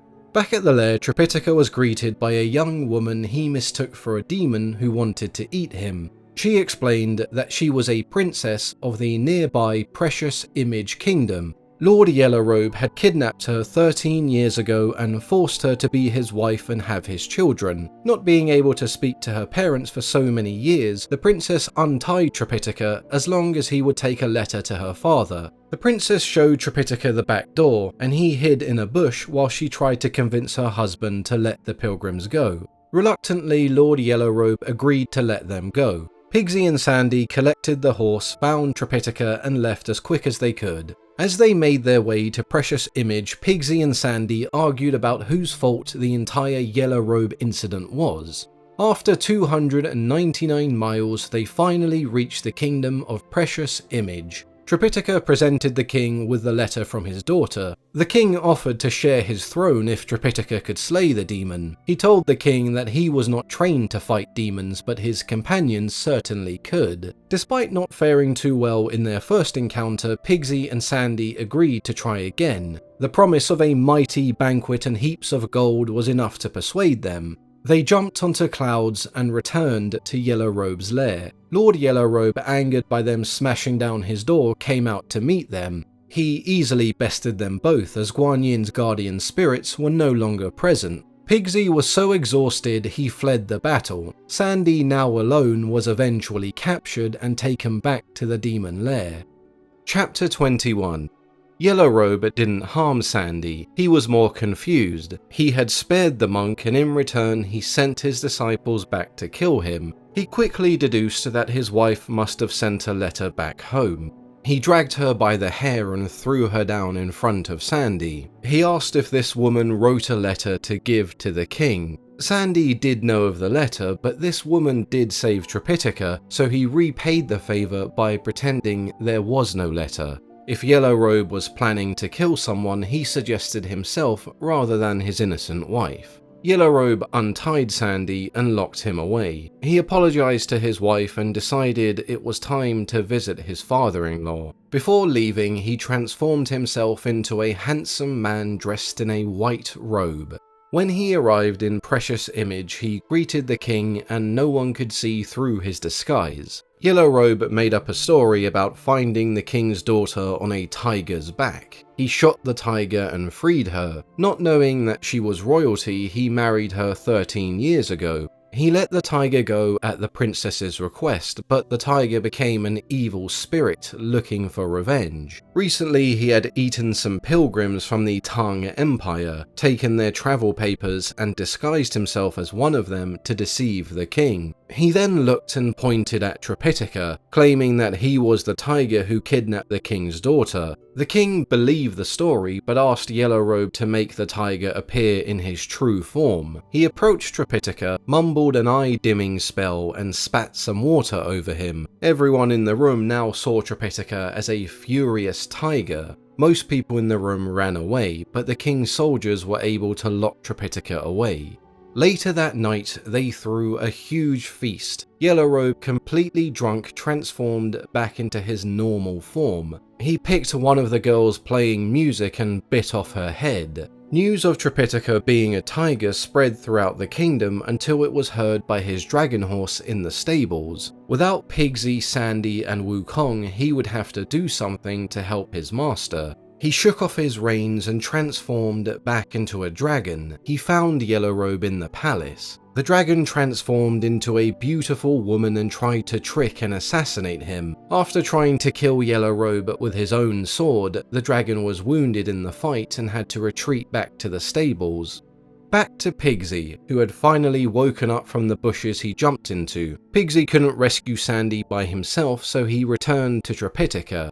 He only found the dragon horse, who explained what had happened. Pigsy was ready to give up and return to his wife, but the dragon horse insisted that he go to Flower Fruit Mountain and apologize to Wukong. He told Pigsy not to mention that Tripitaka was in danger, more so that they were missing Wukong. When he returned and saw the situation, he would surely assist them. Pigsy reluctantly jumped on a cloud and soared to Flower Fruit Mountain. Pigsy tried to suggest that he was being missed by everyone, but Wukong refused to return until Pigsy told him what kind of trouble they were truly in. Pigsy explained, and Wukong called him an idiot for not telling any demon that Tripitaka's head disciple was the great sage equal to heaven. Pigsy saw an opportunity. He told him that when he mentioned the great sage to Yellow Robe, he didn't seem too bothered. In fact, he said he would eat the great sage for supper. Wukong, furious, told Pigsy they were leaving immediately. He would smash this demon to pieces and then return to Flower Fruit Mountain. They travelled to Yellow Robe's home, picked up 2 of his sons, and demanded the princess free Sandy. Wukong preferred to fight Yellow Robe at his home, so Pigsy and Sandy were to use his sons as bait to lure Yellow Robe out of the kingdom. Wukong promised the princess to take her back to her parents when he defeated the demon, but she doubted that a small monkey even stood a chance against Yellow Robe. Pigsy and Sandy dropped Yellow Robe's sons from a great height, and as they smashed to the ground and died, they declared that those were Yellow Robe's sons. Yellow Robe himself was hungover from the night before, and rather than look for a fight in his condition, he returned home to see his wife. Wukong had transformed himself into a perfect image of the princess and was pretending to cry when he saw Yellow Robe arrive. As the demon rushed over to see his wife, he explained that their sons had been murdered. Wukong then showed his true appearance and pulled out his staff, and the two took to the skies. Wukong smashed the demon in the head and he just vanished. He now knew that this was no demon. Vanishing in that way was an immortal trick. He travelled to the heavens and demanded a roll call so he could see which spirits were missing. He soon learnt that the Wood Wolf Star had been absent without reason for 13 days, which would be 13 years in earthly time. When he was found, Wood Wolf was brought before the Jade Emperor and questioned as to why he abandoned his post. He told the Emperor that the Princess of Precious Image is actually another deity, the Jade Lady of Heavenly Incense. She asked him to have an affair with her, but he declined, not wanting to anger the Jade Emperor. They then travelled to the earthly world and she took over the body of the Princess of Precious Image. He followed suit, pretending to be a demon. Woodwolf was demoted from his position, and Wukong returned to Precious Image to give Tripitaka a full report. He chanted a spell, spat some water over Tripitaka, and he was no longer a tiger. The king held a feast to celebrate the return of his daughter, and our pilgrims would soon return to their journey. Chapter 22. They soon came across another mountain where a woodcutter stopped to warn them. The mountain was infested by demons who specialized in eating travelers heading west. In the Lotus Flower Cave there were 2 demon kings, Silverhorn and Goldenhorn. Wukong sent Pigsy to patrol the mountain whilst he gathered food for Tripitaka. The 2 demon kings were aware of the pilgrims' presence. Feasting on the monk's flesh would preserve them for thousands of years. Silverhorn set out with 30 goblins and portraits of each pilgrim so they could identify Tripitaka. They came across Pigsy first. After identifying him, the goblins swarmed him and took him back to the cave. Silverhorn knew that he would have to separate Tripitaka from Wukong. He transformed himself into a Taoist priest and pretended his leg had been wounded. Tripitaka agreed to help the man find his temple. He asked Wukong to carry the old man, but he could see right through the disguise and was sure the man was a demon. Tripitaka insisted that Wukong showed the man some manners. With Sandy and Tripitaka ahead, Wukong turned to throw the demon off the mountain, but the fiend was ready. He cast a spell that dropped 3 mountains. The first 2 dropped on each shoulder, and the third hit Wukong on the head, pinning him to the ground. Silverhorn caught up with Tripitaka and Sandy. From above he snatched them both and took them back to the cave. Goldhorn was not pleased. They couldn't eat the monk with the monkey still alive, he was too dangerous. When Silverhorn told him the monkey was trapped between 3 mountains, his tone changed and they prepared for supper. Wanting to add Wukong to their cooking pot, Silverhorn sent 2 minions to the top of the mountain in possession of 2 treasures, a crimson gold calabash and a mutton jade vase. At the top of the mountain, they simply had to turn the treasures upside down and shout "monkey." If he answered his name, then he would be sucked inside the treasures and turned to slime within a few hours. Wukong, trapped under the mountains, made so much noise the local spirits had no choice but to free him. When the goblins passed by, he was able to convince them to show him their treasures. Using some trickery assisted by the heavens, Wukong was able to convince them to trade their treasures for his forgeries. Chapter 23. The goblins reported back to Gold and Silverhorn, who were not happy about 2 of their powerful treasures being lost. They still had 2 in their possession and 1 more with their mother. 2 more goblins were dispatched to invite their mother to supper. Wukong transformed into a goblin to follow them, claiming that Silverhorn had sent him to tell them to hurry. They arrived at their destination and Wukong smashed the 2 to pieces. Using some duplication magic, he transformed into both of them. He knocked at the door in the forest and invited the mother demon to supper and requested that she bring her golden rope to help catch a rather troublesome monkey.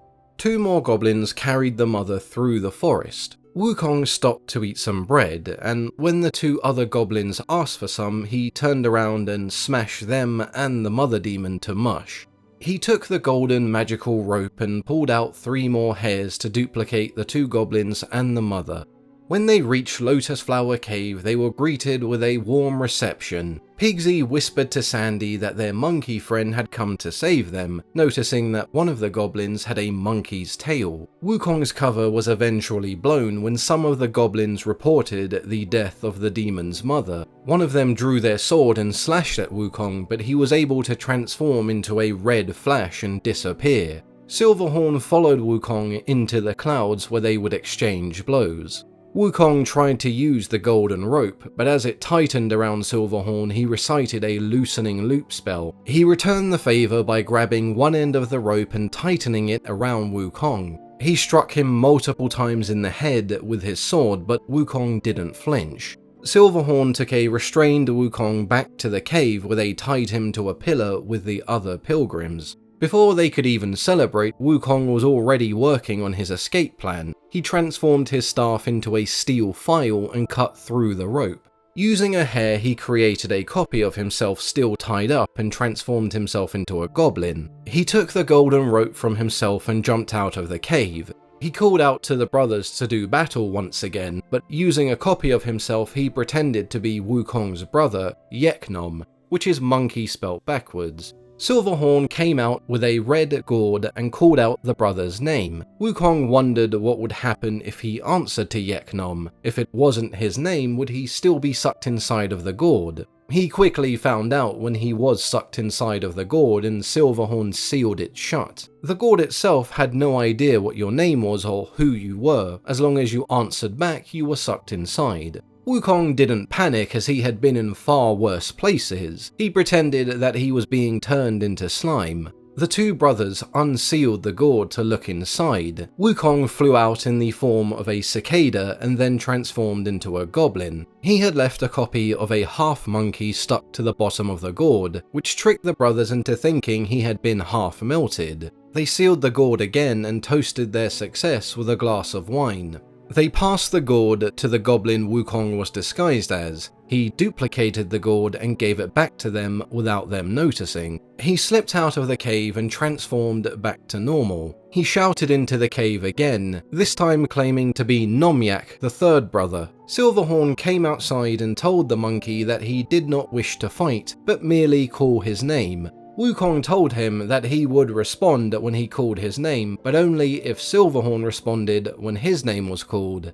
He showed him a red gourd identical to his own. When Silverhorn called Nomyak, he responded over a dozen times and nothing happened. When Wukong shouted for the great silver-horned king, he was immediately sucked into the gourd upon replying. He could hear sloshing in the gourd and thought Silverhorn was already turning into slime. He stood outside the cave shaking the gourd. Goldhorn realized it must have been his brother inside. He rushed out of the cave with 300 goblins behind him. Wukong matched this by creating his own duplicated monkeys. He used the battle as a distraction to somersault inside of the cave and untie his friends. The following morning, Goldhorn returned with an even bigger army of demons, but they were no match for Wukong, Pigsy and Sandy. Wukong transformed into a goblin, took the jade vase he had stolen and called out to Goldhorn. The king, thinking it was one of his minions, responded and was sucked inside of the vase. They returned to the cave for breakfast and were visited by an old man asking for his treasures back. The old man was Lord Lao Tzu, and the two demons were once his servants who had stolen the treasures from him before leaving heaven. When Wukong criticized the deity for allowing his servants to become demons, he revealed that Guan Yin requested he allow it to happen so the pilgrim's resolve could be tested.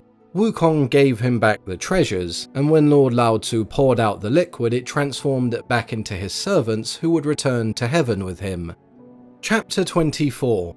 Within a few weeks, our pilgrims found themselves climbing another mountain. All of a sudden, a red fireball flew past them, and when they turned back, Tripitaka was nowhere to be seen. Wukong summoned the local spirits to inquire about the nearby monsters. There was only one on this mountain. In Firecloud Cave was a demon known as Red Boy who extorted and terrorized the local spirits. Wukong recognized Red Boy's father as one of the demons he commanded on Flowerfruit Mountain over 500 years ago. He was sure that he would release Tripitaka to his uncle Wukong. Sandy wasn't so sure that he would remember him after all this time. Pigsy and Wukong approached the cave with Sandy and the horse further back. They told one of the goblins to bring out the monk and their master. Inside the cave, Tripitaka had been stripped, hogtied and prepared for cooking. Red Boy had transformed into a demon with porcelain skin and black hair holding a lance. As Sandy feared, Red Boy had never heard of Wukong and had no interest in giving back Tripitaka. Red Boy tried to stab Wukong with his fire-tipped lance, but Wukong parried with his staff. When Pigsy struck Red Boy, he retreated back into the cave and cast a spell that engulfed the entire cave and surrounding area in a blaze of fire. Pigsy retreated, leaving Wukong to fight his way through the inferno. As he got closer, Red Boy blew smoke into his eyes, and Wukong dove into a spring and fainted from the burns he had received. Pigsy and Sandy pulled him out, and when he came to, he acknowledged they could not defeat this demonic fire without Guan Yin. Too tired to somersault, he sent Pigsy to find her. Red Boy had seen Pigsy on a cloud and decided to follow him. He transformed into Guan Yin's image and tricked Pigsy into following him back. When they reached the cave, his goblins apprehended Pigsy and tossed him into a leather bag. Wukong, fearing Pigsy was lost, decided to investigate the cave once more. Here Wukong heard that Red Boy planned to invite his father to the feast. He transformed into a fly and followed the 6 goblins that were sent to retrieve Red Boy's father. He overtook the goblins and transformed into Red Boy's father, pretending to be on a hunting expedition. The goblins greeted him and took him back to Red Boy's cave. He tried to warn his son about the dangerous great sage equal to heaven, but Red Boy dismissed the warning as he had already defeated him. Wukong then told him that he couldn't partake in the feast because every month for 4 days he was vegetarian in an attempt to redeem some of his past sins. Red Boy found this strange, and when the goblins told him they found his father on the side of the road, he began to believe they could have an imposter in the cave. He asked his father if he remembered the day he was born. Wukong of course couldn't answer, and Red Boy ordered his goblins to attack. He transformed into a beam of light and escaped the cave. He returned to Sandy and told him that Pigsy had also been captured and was marinating in a bag ready to be cooked alongside Tripitaka. Concerned about how nonchalant Wukong was about the entire situation, Sandy suggested he stop with the foolish tricks. Wukong was now strong enough to somersault to the southern sea and speak to Guan Yin. She was furious that Red Boy would dare to impersonate her. She filled her vase with an ocean of water capable of extinguishing Red Boy's fire. When they had arrived at Red Boy's cave, she ordered the local spirits to evacuate all of the surrounding wildlife. Red Boy emerged and lunged at Guan Yin with his lance, but she vanished. After some trickery, she defeated Red Boy, and he promised to become a Buddhist disciple. She then released him, but he lunged at her again. Guan Yin took 5 golden hoops, similar to the one around Wukong's head. She threw one over Red Boy's head and the rest around his hands and feet. She recited the tightening loop spell and Red Boy was unable to move from the pain. She took him back to the Southern Sea to train him as her attendant, and Wukong was able to rescue Pigsy and Tripitaka from the cave. Chapter 25. Our pilgrims reached Cartslow Kingdom, where they noticed a group of Buddhist monks being forced to push a cart full of building materials. The monks struggled, calling out to Buddha for some assistance. They also noticed 2 young Taoists ordering the monks around. Wukong transformed into a Taoist and approached them. They explained that there was once a terrible drought that caused all of the crops to fail. 3 Taoist masters descended from heaven and caused the rain to fall again. The king converted to Taoism, and the 3 immortals known as Tiger Strength, Deer Strength, and Goat Strength ruled over the kingdom. During the drought, the Buddhists also prayed. As they were unsuccessful, the king burnt down all the monasteries, destroyed all images of the Buddha, and gave the monks away as slave laborers. Wukong spoke to the monks, who told him that over half of them had died from being overworked, but they remained hopeful, as the heavens had told them that a monk from the Tang Empire would come with a great monkey disciple who would destroy the Taoists and free them. Wukong turned to the 2 Taoists and asked them to release the monks. They declined him 3 times, and so he took out his staff. And by now I'm sure you could guess what happened next, but they were smashed to a very fine Taoist pulp.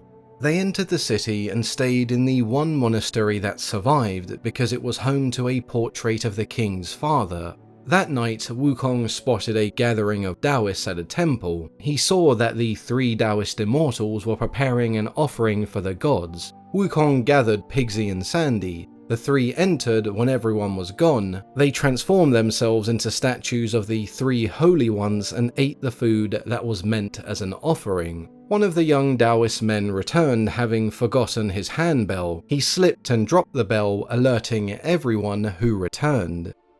Chapter 26. The Taoists found nothing in the hall but their statues. The Taoist immortals found it strange that all of the offerings were gone. They concluded that the holy ones must have been. They started praying and requested some holy water or elixir to give to the king. Wukong spoke up, pretending that they were the deities from heaven, but they had no elixir or holy water. The Taoists continued their prayers and Wukong requested some containers. He asked everyone to leave the room because they couldn't see heaven's secrets when it came to making holy water. When they had all left, Wukong began urinating in the jar. Pigsy and Sandy followed suit. He invited the Taoists back in and gave them the jars. Tiger Strength was the first to try the holy water. Confused by the taste, Goat Strength was next to try. He declared that it tasted like pig urine. Wukong took this as the cue for them to announce themselves. After insulting the dim-witted Taoists, he told them that they were Buddhist monks from the Tang Empire and they had just drank their urine. He grabbed Pigsy and Sandy, crashed through the door and rode back to the monastery on a cloud before the Taoists could retaliate. In the morning, Tripitaka reminded them that they would have to go to court and have their travel papers stamped. Given what had happened the prior night, Wukong prepared for trouble. At the court, the king prepared to examine their travel papers, but the 3 Taoist immortals entered and informed him of the pilgrims' shenanigans. The king was more than happy to have them executed right there, but Wukong asked for proof of these crimes. The king then suggested a rainmaking contest against the Taoist immortals. If they succeeded, he would grant them a pardon and allow them to continue their journey west. If they were to fail, then they would face a public execution.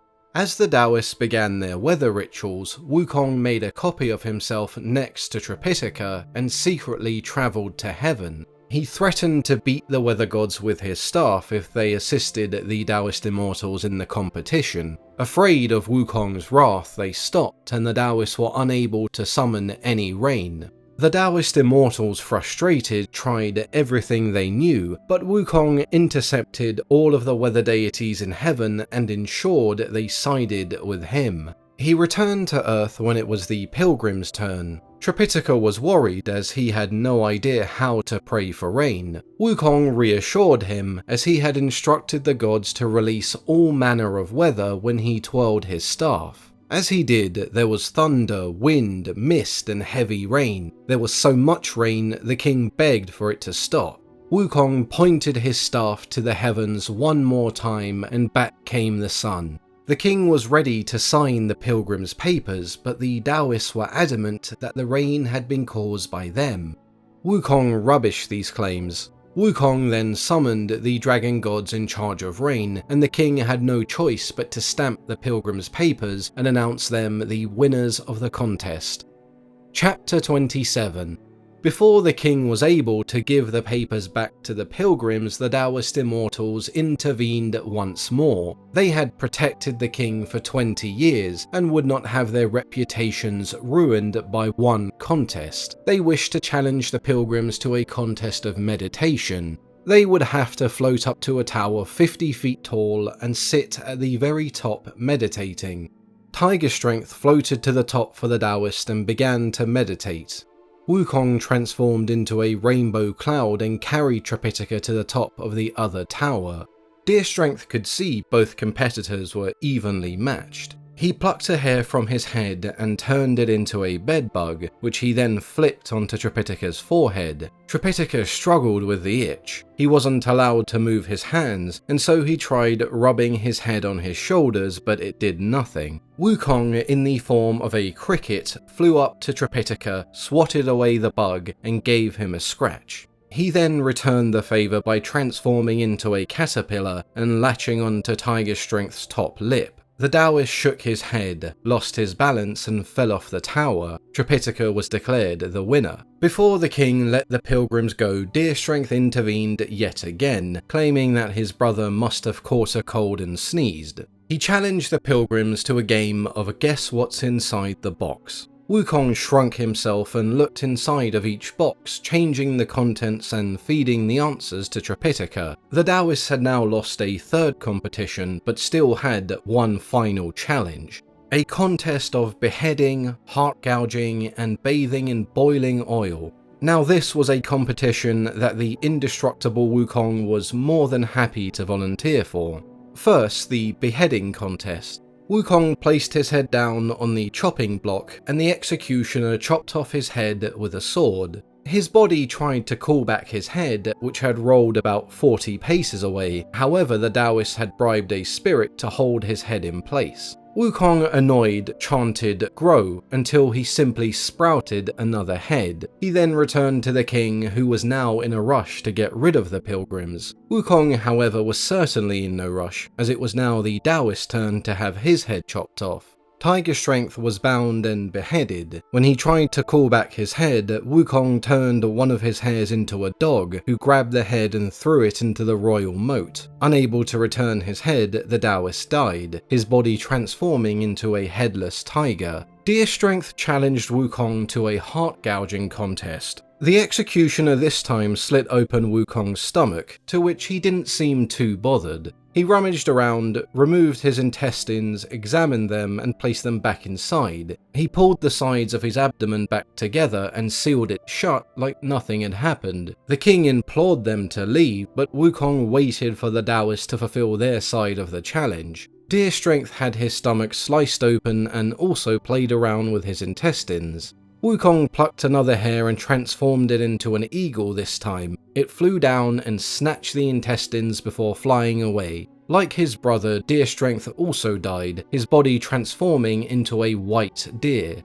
Goat Strength, wanting to avenge his brothers, challenged Wukong to a bath in boiling oil. Wukong happily sat in the bath and the boiling oil was no problem for him. When it was Goat Strength's turn, Wukong saw the Taoist was cheating. He had summoned a cold dragon that coiled around the base of the bath, keeping the oil cool. Wukong demanded the Dragon King remove this cold dragon or he would receive a beating. The Dragon King took the cold dragon back to sea, and Goat Strength was then fried to a crisp in the boiling oil. The king was upset, believing that he had now just lost his last chance of immortality with the Taoist immortals dead. Wukong showed him their corpses. They were nothing more than animal spirit demons looking to steal his throne.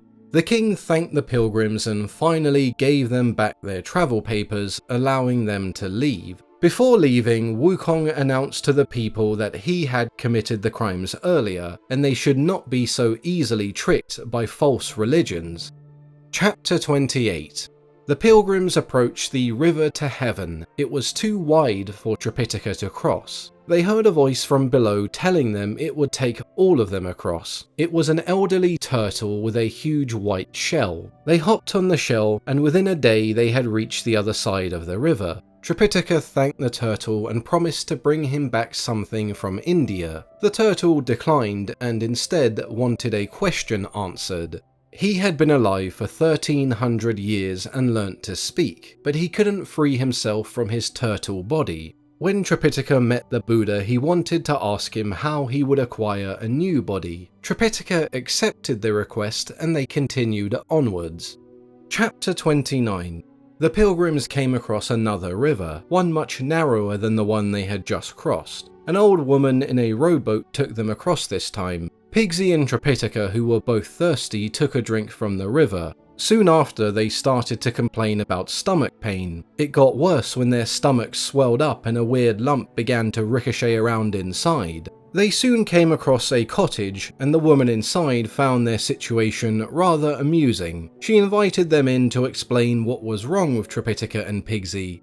They were now in a place known as the Land of Women, a place where there are no men. The river they drank from was known as the Mother and Child River. It was known to induce labour. Tripitaka and Pigsy were now pregnant and due to give birth very soon. The only way to stop the pregnancy was to drink some water from Abortion Spring. However, the cave nearby was home to a Taoist immortal who only allowed people to drink if they gave a substantial offering. Wukong left Sandy with the two pregnant men and somersaulted to the spring to fetch some water. The Taoist disciple was rather amused that Wukong had nothing to offer his master in exchange for the water. Wukong was adamant that once he had heard he was the great sage equal to heaven, he would be more than happy to give him the water.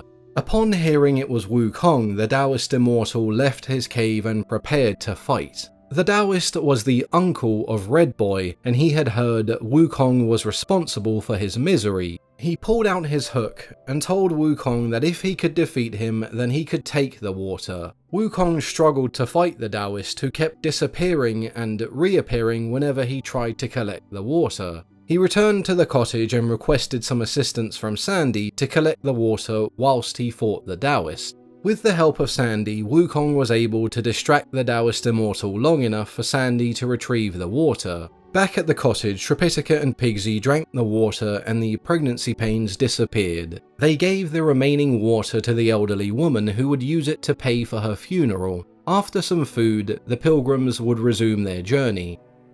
Chapter 30. After 40 miles, they reached a large flourishing city, the capital of the Land of Women. Upon entering the city, crowds of women flocked around the travellers. It was very uncommon for them to see men within the city walls.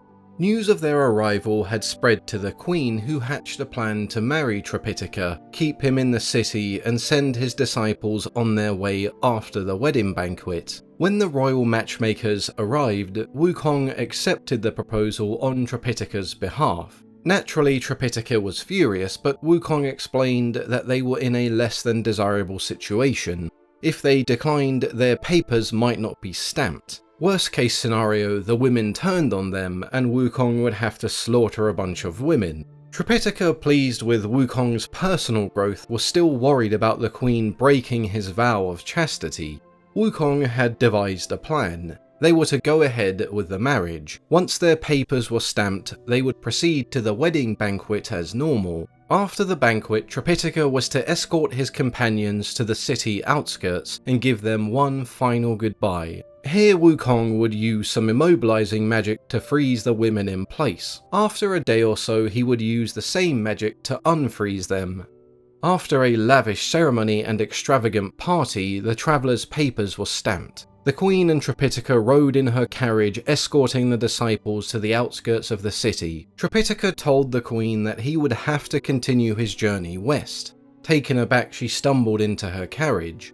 Before they could leave, a mysterious girl emerged from the crowd and swept Tripitaka away in a whirlwind.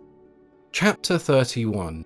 Wukong, Pigsy and Sandy hopped onto a cloud and gave chase. They came to a mountain with an inscription that read, "Cave of the Loot, Mountain of the Toxic Enemy." Wukong transformed into a bee and entered the cave.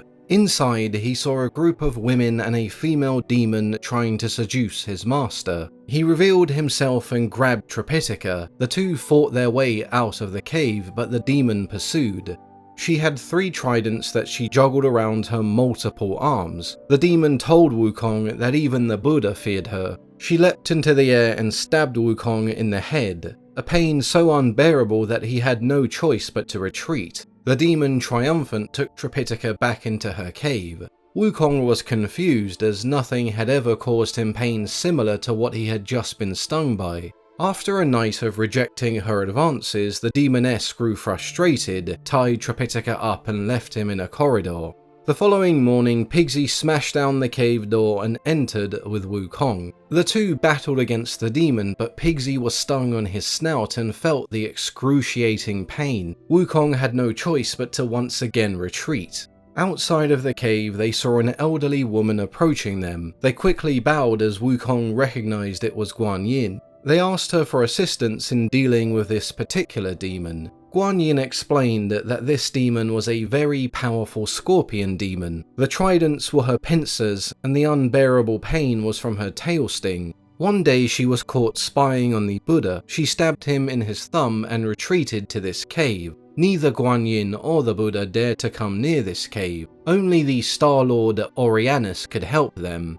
Wukong travelled to the Palace of Light to find the Star Lord. Orianus agreed to help and travelled to the Scorpion's cave. When he placed his hand on Pigsy's snout and Wukong's head, the pain subsided. Pigsy and Wukong drew the Scorpion out of the cave. When she pulled back her stinger, the two ran. Standing before her now was Orianus in his true form, a 7-foot rooster. He crowed once and the Scorpion shrunk to a normal size. The second crow killed the Scorpion. Pigsy smashed the corpse with his rake for good measure. Inside the cave, they found Tripitaka. They also learnt that the women were not demons, they had just been kidnapped by the Scorpion. After some food, they showed the women the way back to the city and continued on their way west.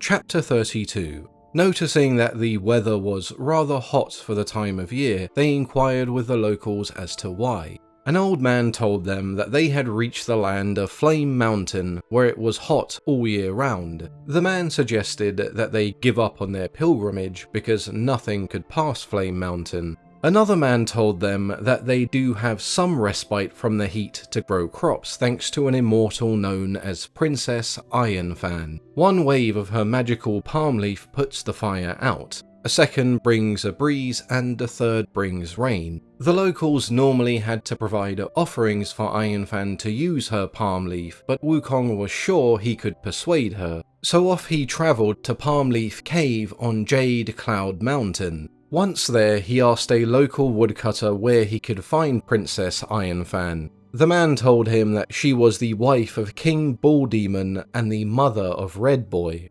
He showed Wukong the way to Palm Leaf Cave, but Wukong wasn't so excited about having to deal with this particular demon family once more. As expected, the princess was furious when she heard who was knocking at her door. She rushed out of the cave wielding 2 blue-bladed swords. If Wukong could survive her onslaught, then he could have the fan. She hacked away at his head over a dozen times, but Wukong just giggled away. Realizing it was pointless, she tried to flee without giving Wukong the fan. As he gave chase, she pulled out her fan, and with one wave, a gust of ice blew Wukong thousands of miles away. Throughout the night, Wukong soared through the sky until he managed to grab onto a mountain peak. The peak was home to a disciple of the Buddha known as Ling Ji. He explained how powerful the fan was, and gave him a treasure that the Buddha had given him for this very scenario. The wind-stealing elixir would allow Wukong to get close enough to take the fan.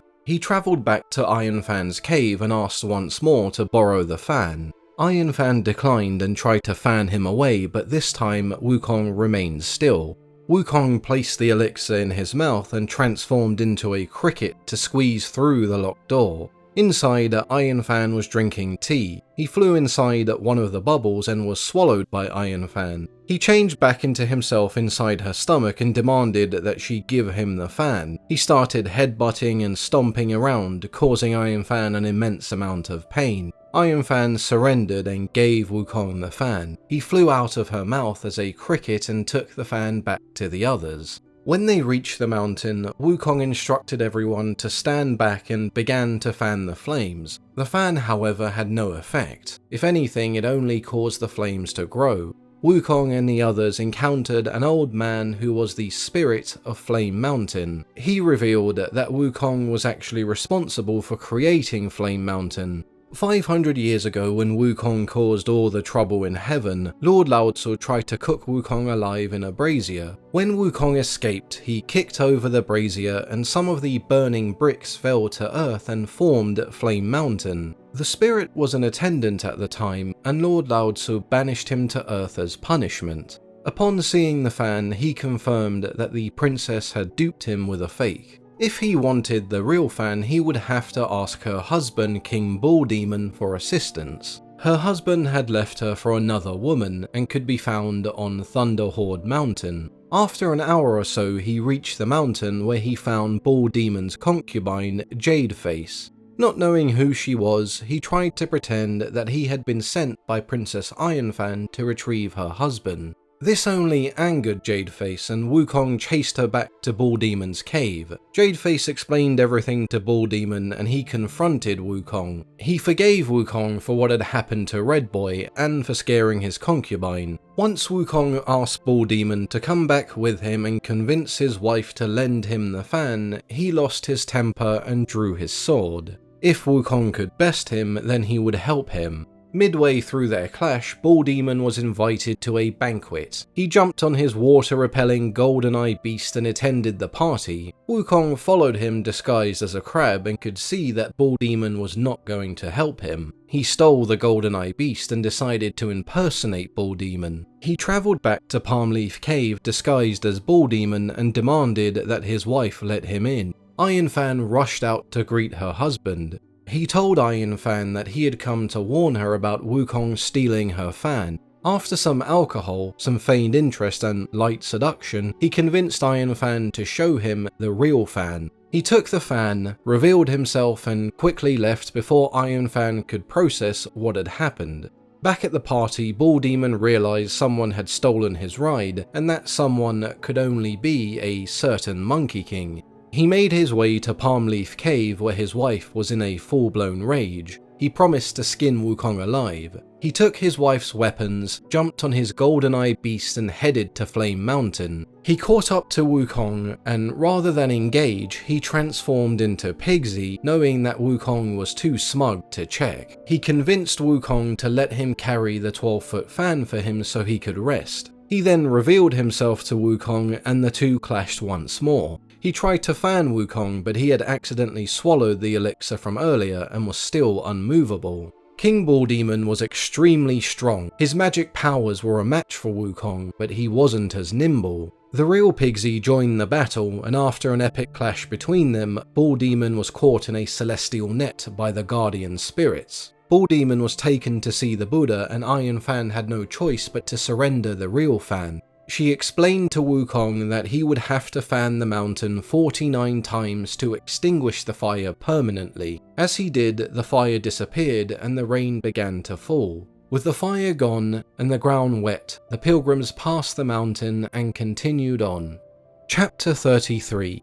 In the bitterness of winter, our pilgrims arrive at the City of Young Suns. The city contained vibrant markets and shops. However, they noticed in front of each house was a coop big enough for chickens. Wukong transformed into a bee to look inside. Inside every box, Wukong found the same thing, a young boy between the ages of 4 and 6. The postal station master welcomed them and showed them where they would have their papers stamped. Tripitaka inquired as to why each house had a small boy outside in a chicken coop.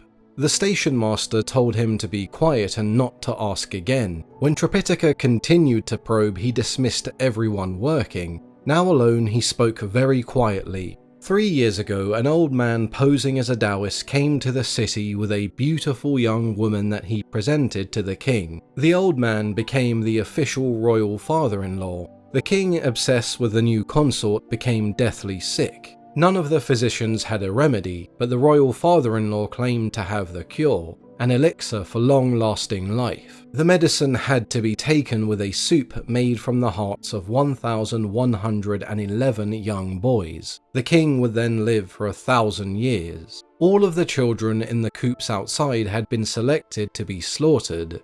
The parents were too afraid to openly protest, and so they renamed the city to the City of Young Sons as a satirical protest. That night, Wukong summoned all of the local spirits, deities, and guardian spirits. He explained that the king had been tricked by a demon into thinking that slaughtering all of these young boys would grant him an extended lifespan. Wukong instructed them to take the boys to a nearby mountain where they would be safe, and so they whisked them off under the cover of night. The following morning, Tripitaka and Wukong attended the king's court. The royal father-in-law made it clear that they do not value the teachings of Buddha in this kingdom, and the king echoed the sentiment. Tripitaka returned to the post house and Wukong stayed to eavesdrop. He heard the king's frustration when he learnt the boys had been taken away. The Taoist father-in-law comforted him with news of a much more effective ingredient. The hearts of the boys would extend his life by 1,000 years, but the heart of the Buddhist monk would extend his life by 10,000 years. The king ordered for the gates to be shut and the postal house to be surrounded by soldiers. They would ask Tripitaka for his heart, and if he declined, they would take it by force. Wukong hurried back and explained everything. Tripitaka was terrified, but Wukong had a plan. The two of them could swap places and fool the king. Pigsy peed on the dirt floor, mixed it together and passed the mud to Wukong. He placed the disgusting mixture over his face and created a mold. He then placed the mask over Tripitaka's face. A brief incantation later, and Tripitaka had transformed into an image of Wukong. Wukong then transformed into Tripitaka. The king's men stormed in and took the false Tripitaka to see the king. The king told him they wanted his heart, and in exchange they would build a temple in his name and have yearly offerings. The false Tripitaka asked them to be more specific. The king wanted his black heart.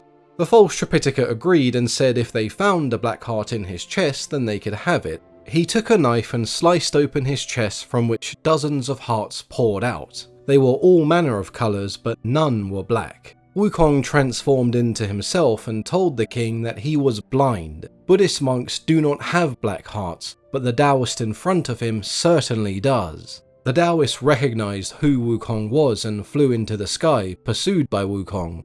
The two battled in the sky, but the Taoist demon was no match for Wukong. He swooped down, grabbed the girl he had given the king, and disappeared.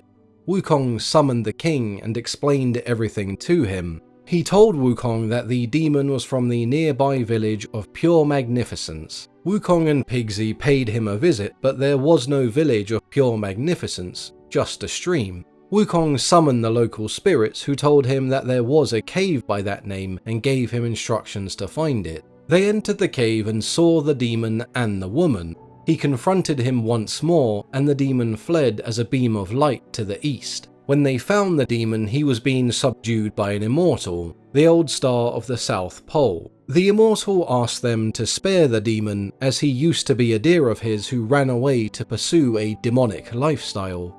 Pigsy and Wukong returned to the cave looking for the female accomplice. Wukong smashed his staff down on her head and Pigsy dealt a second blow. Her corpse turned from a beautiful woman to a white fox. They took the corpse and the deer back to the king, who had a feast to celebrate. The king begged Old Star for a cure to his illness. Old Star gave him 3 fire dates. After eating the dates, his sickness lifted, and he would go on to live many more years. Before leaving, the spirits returned all the lost boys to their parents. Chapter 34.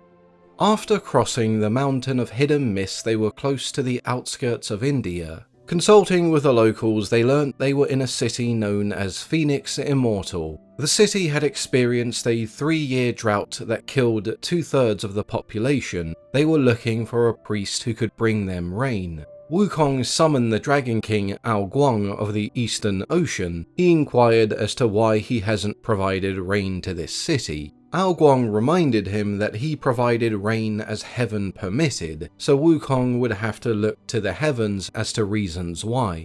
When he requested rain for Phoenix Immortal, he was declined. The Jade Emperor explained that the prefect of Phoenix Immortal split offerings meant for the heavens and fed them to his dogs.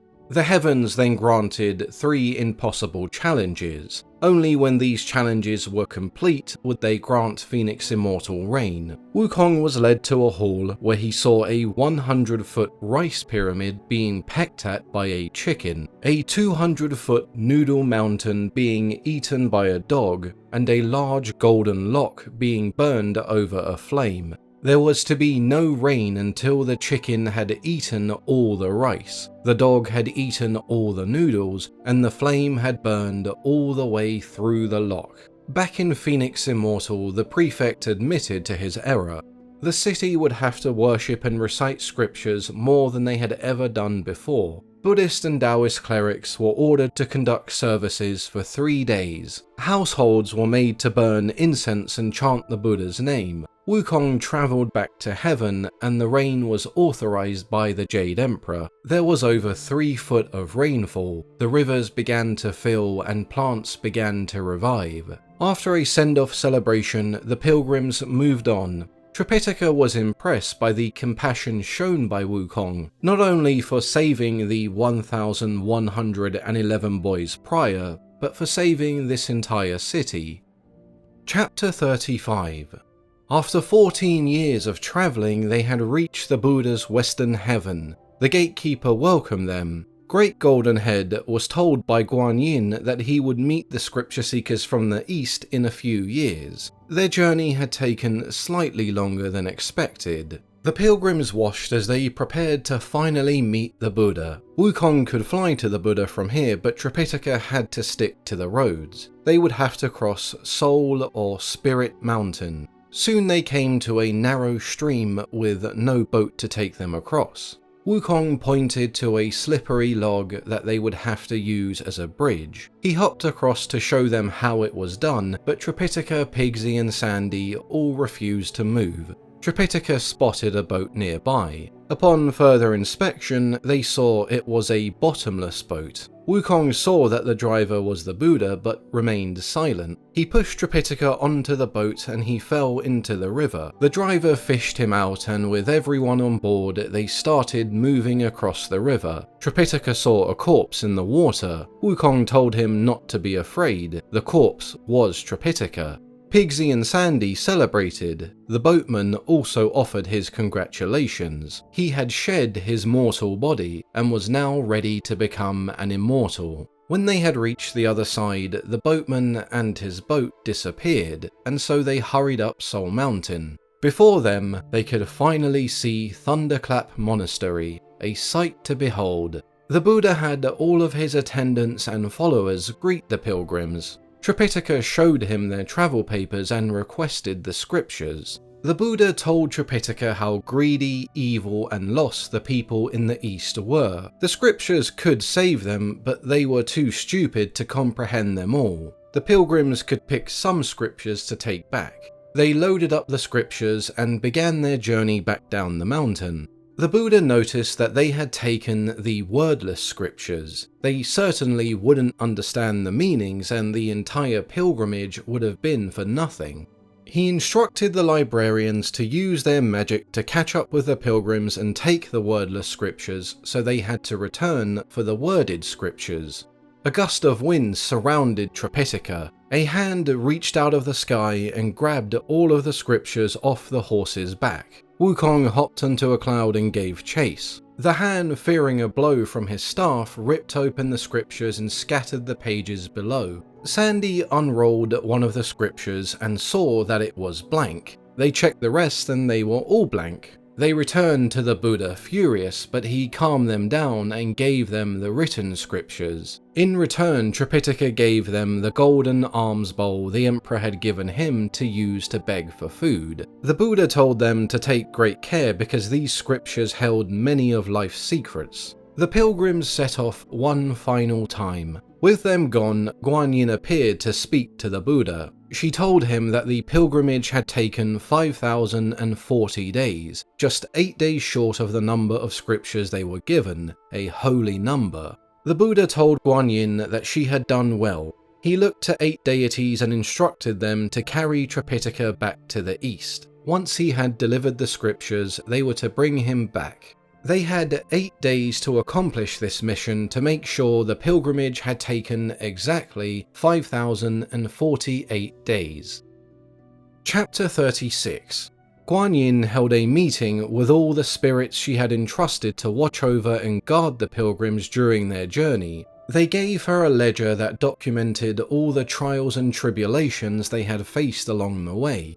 She noticed that Tripitaka had faced 80 calamities of the 81 he had to face. She ordered the spirits to go after the pilgrims and create one final calamity. The guardian spirits caught up with the Buddha's deities and informed them of the situation. The deities stopped the wind that was carrying the disciples and they were dropped to the ground. Looking around, they realized that they had been dropped off on the same river that they needed the old white turtle to cross. Whilst they argued about how to cross, the same voice from last time called them over. It was indeed the old white turtle who agreed to take them across to the eastern shore. Before reaching the other side, the turtle inquired if Tripitaka had asked the Buddha when he would be able to take human form. Tripitaka had forgotten the one favour the turtle had asked for. He remained silent, not wanting to lie. The turtle angrily shook everyone off his back and dove into the water. Tripitaka, having shed his mortal body, did not sink and floated long enough for Wukong to haul him onto the riverbed. The pilgrims were quick enough to save the sutras. As they reached land, there was an almighty storm brewing. Every spirit in heaven and earth appeared to try and steal the sutras. Wukong was able to fend them off, but the rain had soaked all of the scrolls. Once they were dry, the Buddha's deities called out to them. They generated another magical wind and carried them to the Tang Empire. The emperor himself came out to greet Tripitaka and his 4 disciples. Inside the city, the people rejoiced and celebrated.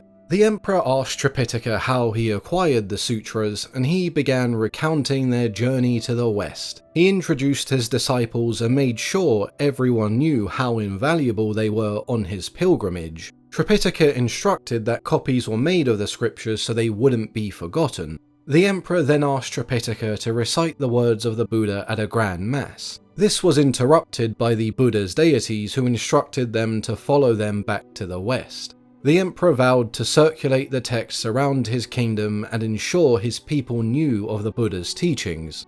Once back at Thunderclap Monastery, the Buddha told Tripitaka and Wukong they had obtained Buddhahood for their efforts. Tripitaka appointed Sandalwood Buddha and Wukong Buddha victorious in struggle. Pigsy, Sandy and the horse were not ready for Buddhahood, but they were still given important saintly job roles within the monastery.